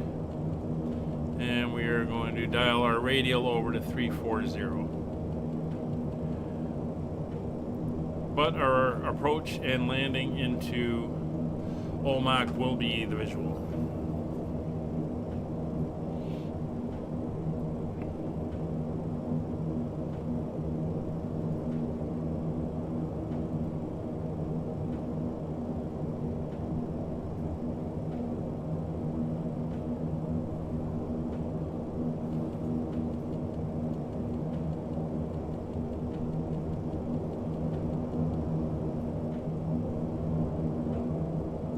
It's going to make me want to look it up. What is the tallest mountain in Washington State?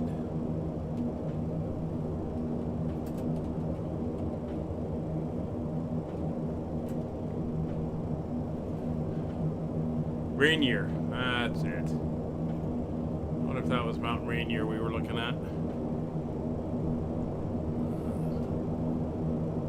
There she is down that way. Could be. I'm not sure where it is in relation to where we are.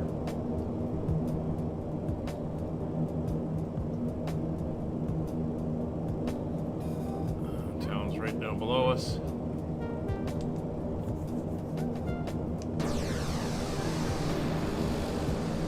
There she is, and there's the airport.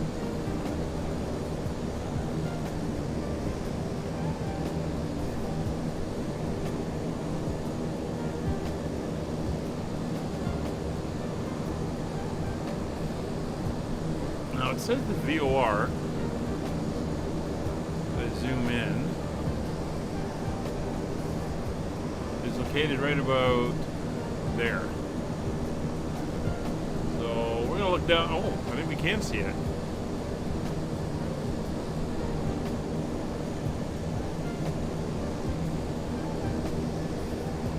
Yeah, that's the original cockpit configuration for that thing. It's not like some of the modern ones where they've gone and redone the panels, and it's a more modern layout. That's original. I've been in a couple original TC3s, and yeah, you gotta hunt for all your instruments. So the VOR looks like it is right there. And it broadcasts outwards. So when you fly overhead, that's why you lose the signal, because it doesn't broadcast directly up. So you come over top, signal's gone, you know that you're over top of it. Within about 2 miles or so, which is why about 2.5 miles out, you see the needle swing and then we lose the signal. But that's where it is located on the field here.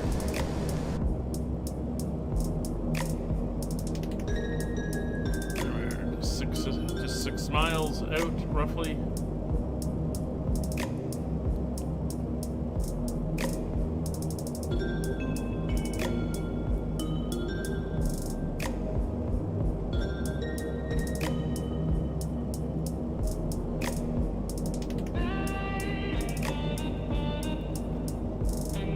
We'll wait for that needle to swing inwards. And when it does, we'll swing the heading indicator around to pick up the needle heading, and then once the the VOR comes back in, we will turn on nav and we'll follow that radial outwards.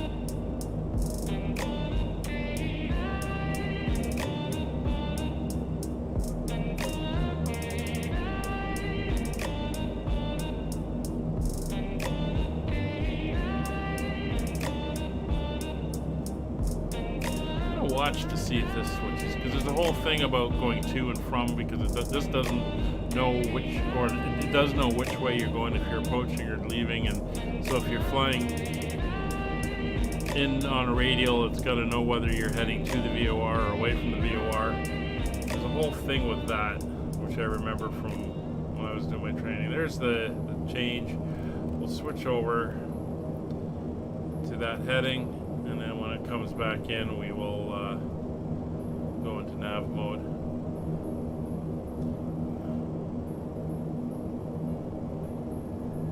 Yeah, oh, it did switch. VOR is behind. We're going now away from. Interesting. So we don't want to play around with this too much, because this is the heading we want to be following. So what we're going to do is we're going to go and intercept. We kind of overflew it slightly. So we're going to do a little bit of an intercept and pick it up again. Yeah, that's cool. My problem is there's so many aircraft that I'm flying around, which is why I've kind of condensed it down, so I'm flying the same one more frequently. Is you get lost sometimes, and I find I can get a little confused on where things are, and I'm trying to remember procedures. So I've got checklists for all this stuff, and I have to use them, because I will certainly get lost without them. There we go, into nav mode.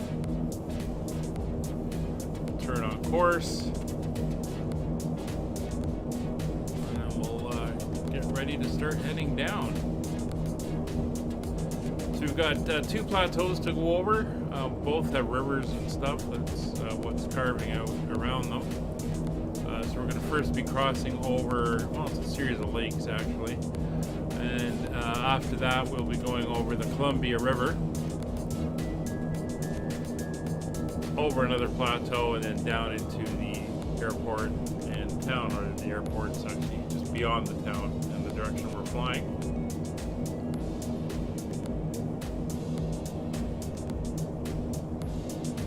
So that is all good. Alright, so we've stable in, we're coming in on our course, everything is looking good. Just get that around so it's a little bit closer. So, doing our descent checks. We're about to start down. Cabin pressure is fine. Fuel quantities are checked. And engines are burning as expected. Fuel transfer is all closed. Altimeters are set. Let's see if there's an update. We're at an hour on that one. Yep, 31 minutes. It's come out 21:24 now is the barrow. So we'll make sure that is set. 21:24. A little bit of a wind warning come up. Come up. Use all the words. Has come up. 13 gusting 20 at 340. So we're going to have a slight crosswind coming out of the left. It's 15.6 degrees and clear. 10 miles visibility. No issues other than that. So that's all good. So we're going to set down 5,000 feet. That's where we want to be heading down to. That should keep us clear of terrain. It's also the initial entry point into the GPS approach. And we're going to be kind of following that path by heading up this way. So we're going to use the same type of thing there. So what we're going to do is we're going to pull the engines back. And when we get to 150 knots, I'm going to hit indicate IAS mode. We'll hold that 150 knots in descent, and then we'll see where we are when we pass 10,000 feet. So, ready for descent. We're going to pull the power all the way back to idle. The aircraft's got to try to keep itself level, which means the airspeed's going to come off. We can see it coming off there. Bingo, IAS mode is on. And we're going to hold that 150 and start our descent downwards.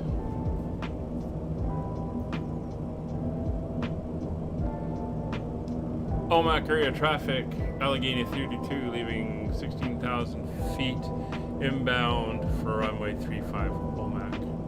Alright, so our frequencies for Omak, our CTAF is 122.8, that is handy, and that is what we are currently on, so that is all good. We don't have to worry about changing that frequency.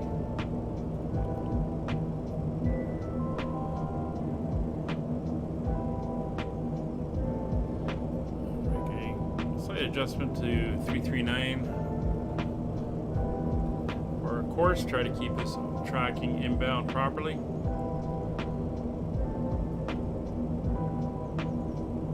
And you can see the first set of terrain coming up. There it is there. There's those lakes. And yeah, we want to be crossing here between these two lakes as we head up over this plateau area here. Beach 18 with the intermount is pretty nice. I do have the Beach 18.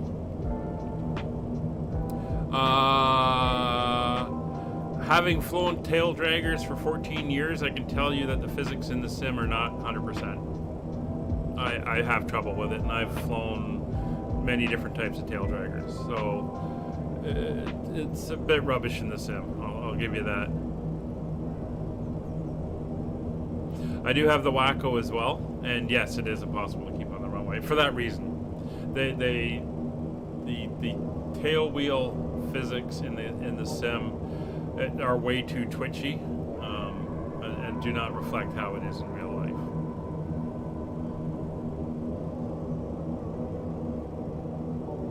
I'm trying to play around with helicopters.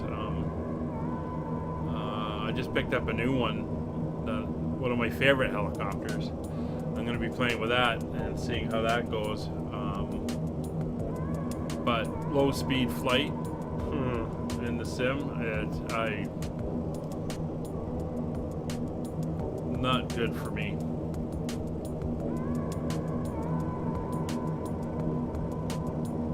Yeah, there's that valley with the river there. See Seems to be a branch of the Columbia River that kind of peters out down that way.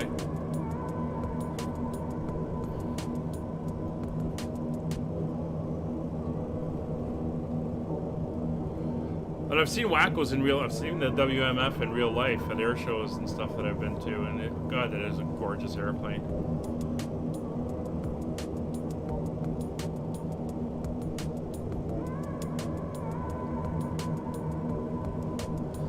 All right, and we're heading a little bit too much, so I'm going to go into heading mode.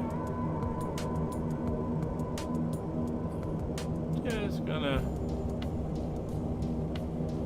nudge ourselves slightly more to the left. Keep that descent going. So this is going to be a straight in approach, so things are going to happen a little bit quickly. Landing speed today, we're going to be down about, well, our estimated landing speed, once we take into account fuel burn and everything, or landing weight, sorry, 18,774 pounds, or kilograms. So if we do the conversion,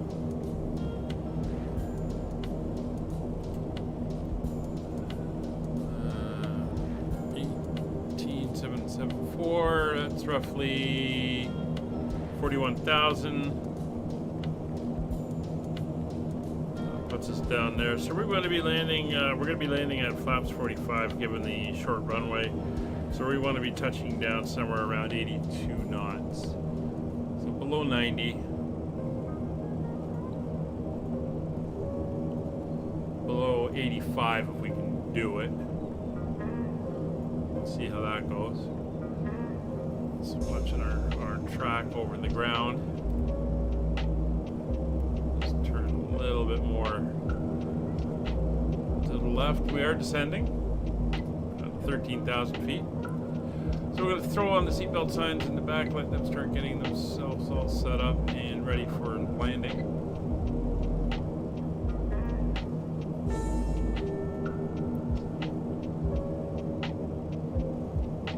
So we're about 38 miles away from the airport.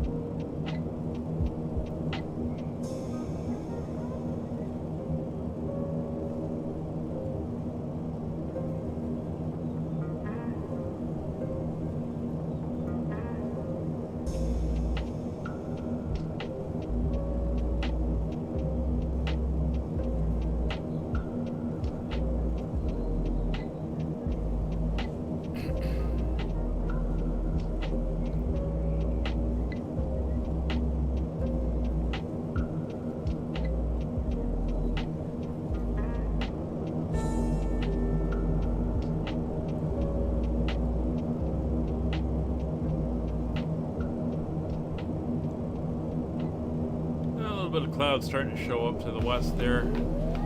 That's more towards the water. There's the river, Columbia River, and then we're going to go over this bit here, and the town is up in the next little valley. So we want to head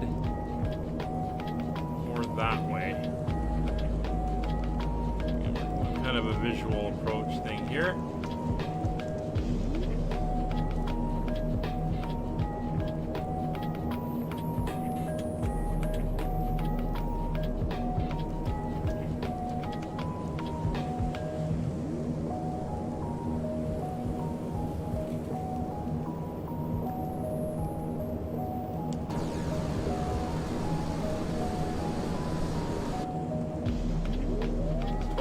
Feet.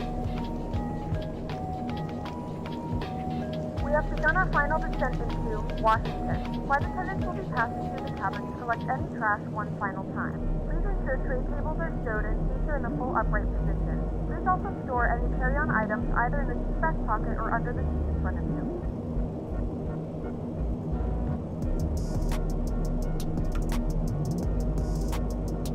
Everything's looking good. Fuel is looking good. Cabin pressurization doesn't work. That's fine.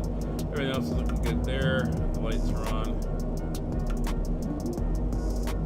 And again, we're doing a straight-in visual approach.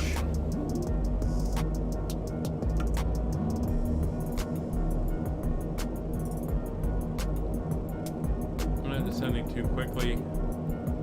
Still got some room. Probably pick up the pace shortly. Actually, might be better to do that now. Alright, so I'm going to come off IAS. I'm going to go vertical speed. We're going to hold it at about 800 or so, 8 to 900 feet per minute. Start getting that coming down. Again, watching, we want to aim for that tip of that promontory there.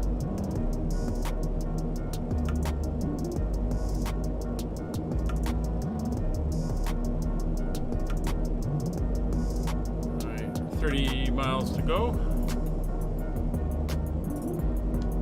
Omak area traffic, Allegheny 32, 30 miles to the south, inbound straight in, runway 35 Omak.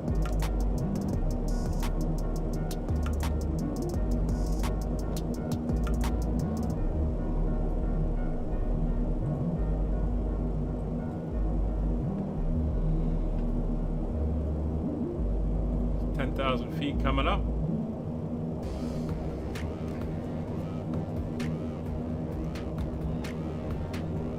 Speed's up to 160.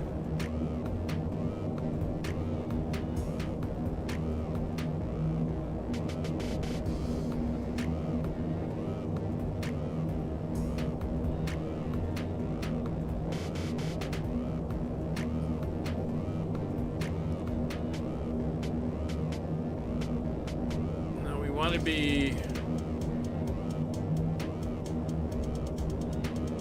5,000 feet, about halfway up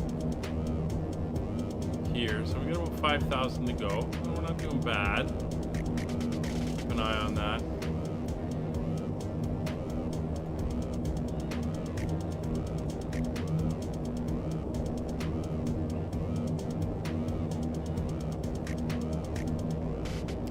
There's 10,000 feet, so landing lights will come on.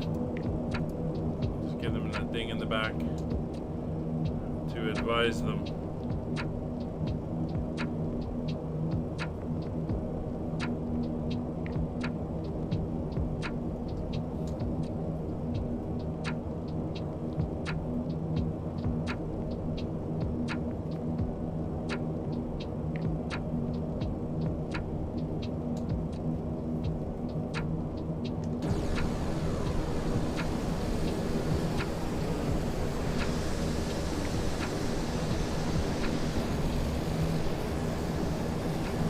Very interesting terrain out here. Never been up here in this part of the U.S., so it's rather interesting. There's the next bit. The Colorado River runs through, Columbia River runs through there, and we're going to cross over. And the town's just beyond here, down in the lower elevation. The airport just past that. Of course, north of here, if you go up into Canada, you get the Columbia ice fields feeding the Columbia River. A big glacier up in Canada in the Rockies. Alright, I'm going to come off of the vertical speed, and I'm going to bring that back to 150. Just hold it as we are starting to get a little bit lower than I want to be at this point.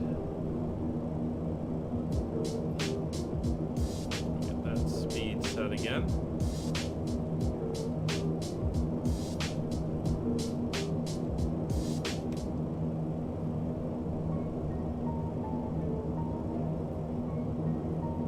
There we go. 150 on the speed is set. That'll keep us going down about 600 feet per minute.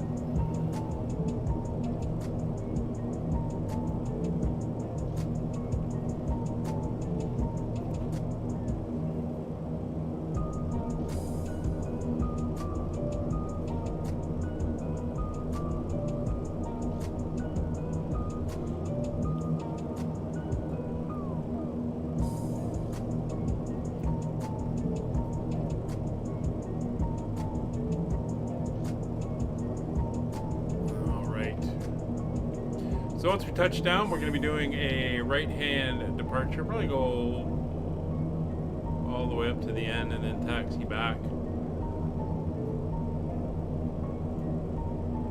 See how we settle down.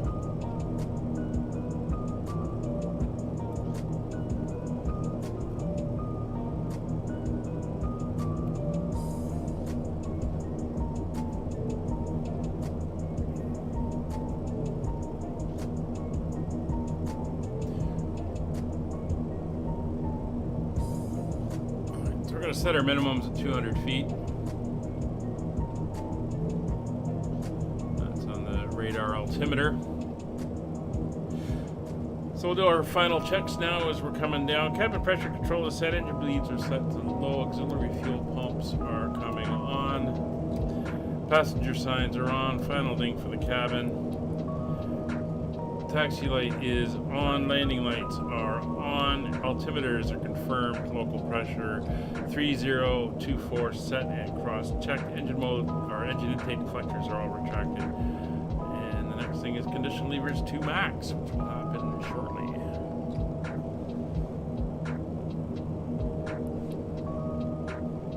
There's the Columbia River.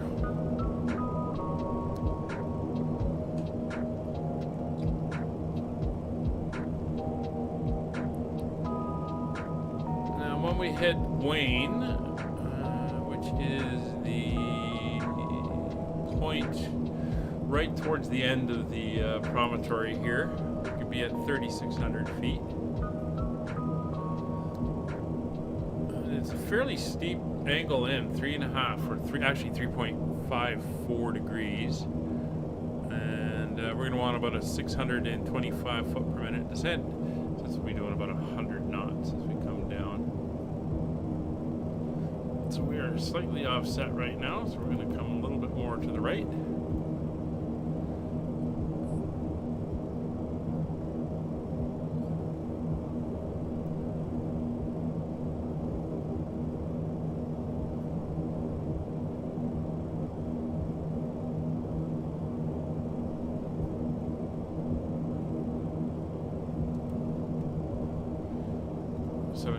Feet.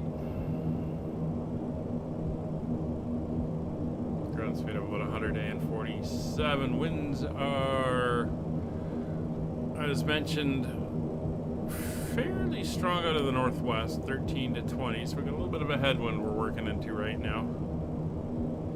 But that should give us a little bit of a right crosswind as we come in and land as well. I want to make sure I don't go below 5,000 until we get up to around that point there. So we've got 2,000 to go. That's looking good.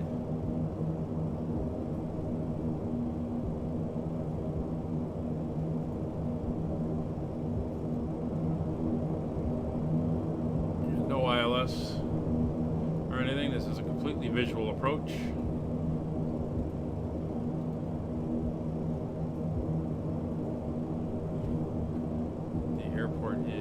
Not in sight, but there's the town.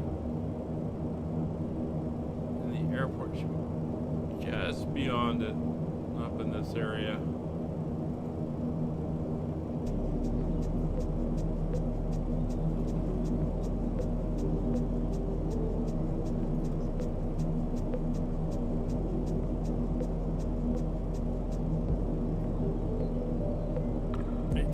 Feet. Yeah, we're doing good.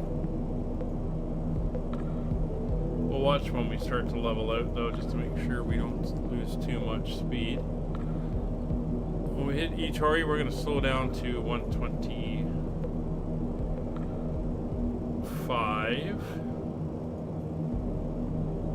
And we'll start bringing her back from there.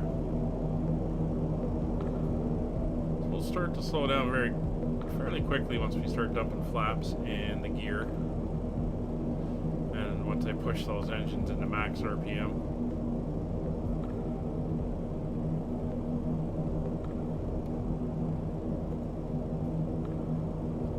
That's the tip point right around that little lake there. That's where I'm kind of aiming for.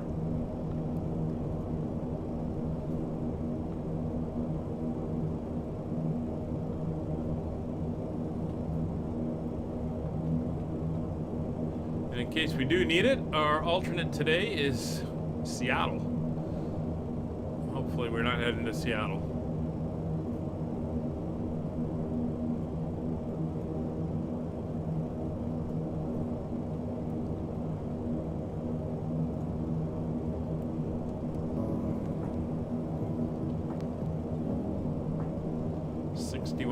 Feet.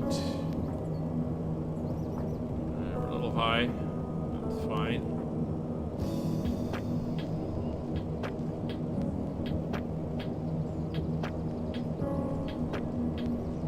About to put the engines in max RPM.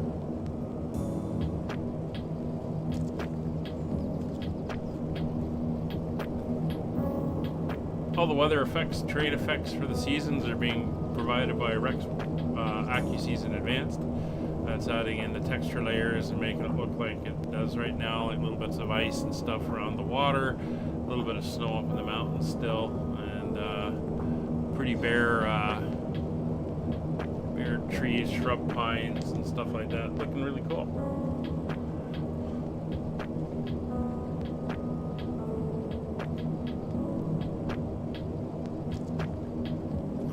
Right. 600 feet. Good. So I'm going to bring this down to 3,600 now as our next limit. Just let her continue to descend. I'm going to hit roughly where eTOR is. I'm going to go into max RPM. That will help slow us down a little bit and get our altitude coming down as well.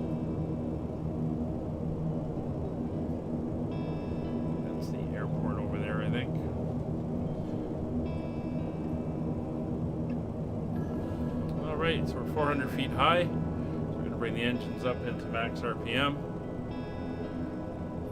Our rate of descent will increase. We're down to 3,600 feet.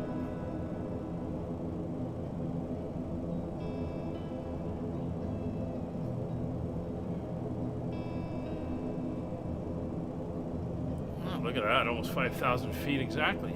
All right. We're going to now turn to a heading of roughly 335. That should aim us towards the airport.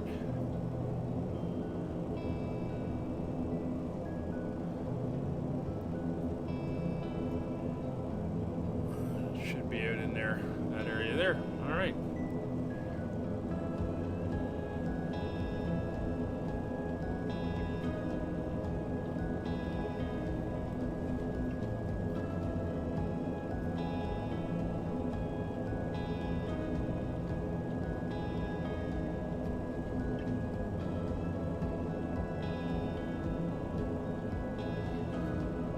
So props are fully forward. Descending down, just watching the terrain here.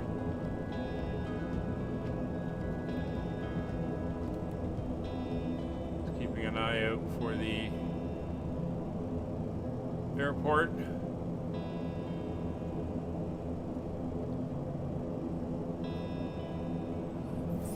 I believe it's right there.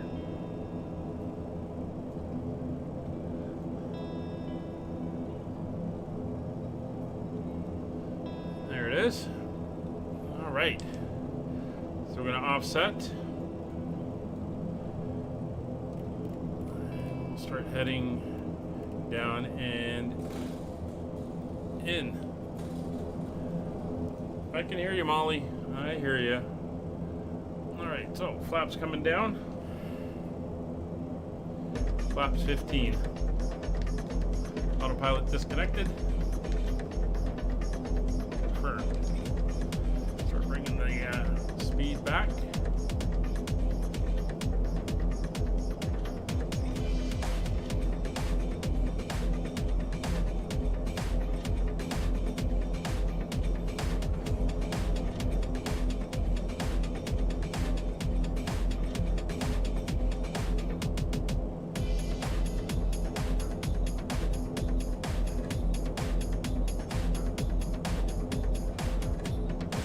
Down. Get that gear drag going. There's the airport there.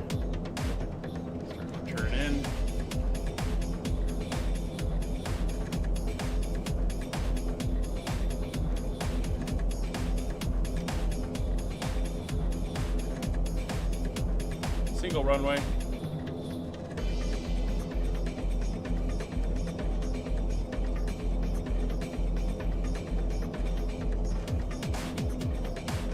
Omak area traffic, Allegheny 32, 10 mile final runway 35.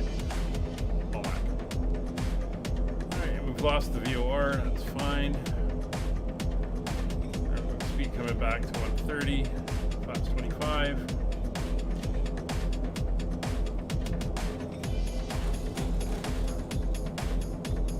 I hear you, Molly. You're gonna have to wait. Speed 120. Power up a little bit. Start trimming her for 100.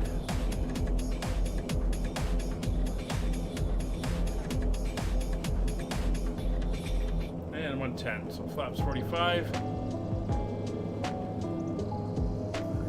Coming back. Don't want her to balloon.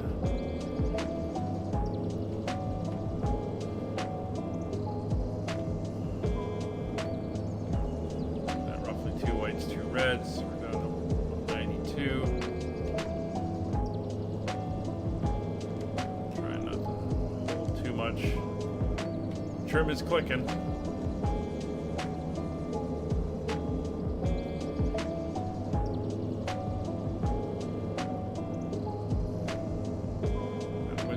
Slightly out of the left. Probably gonna get bounced around by the hills and the mountains and everything here. We're not gonna go on the brakes, we'll go over reversers and we'll see how it handles it. Not sure if those lights off to the left of the runway are VASI lights or not. We'll see what happens as we get closer. Don't want to go too far down again. We are short runway.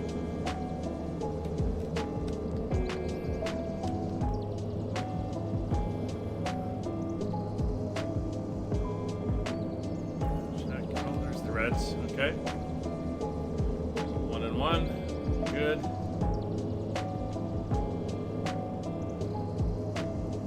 Get her down as near the end of the runway as I can. 90 knots. Power back. Let her settle. That's us down. Nose wheel down.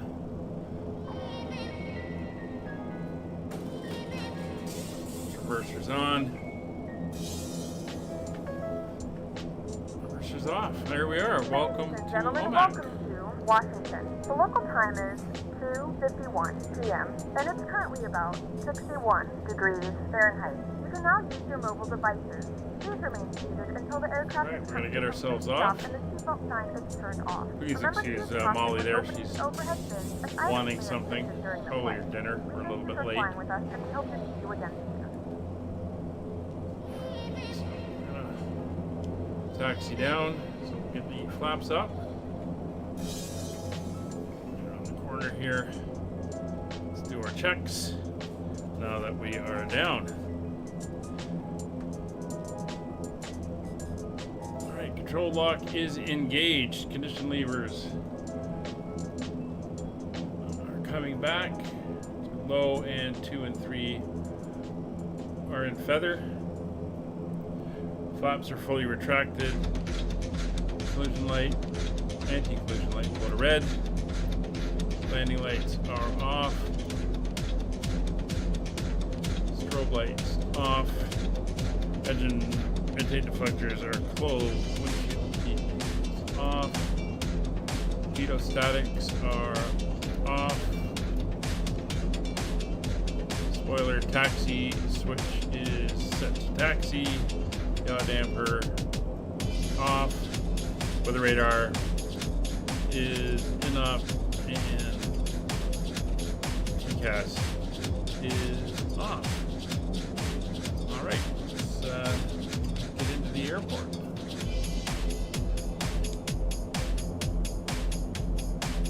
Taxi down here in front of one of the buildings. Control tower.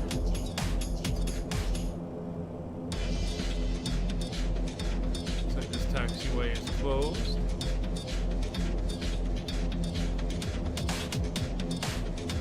park her over here.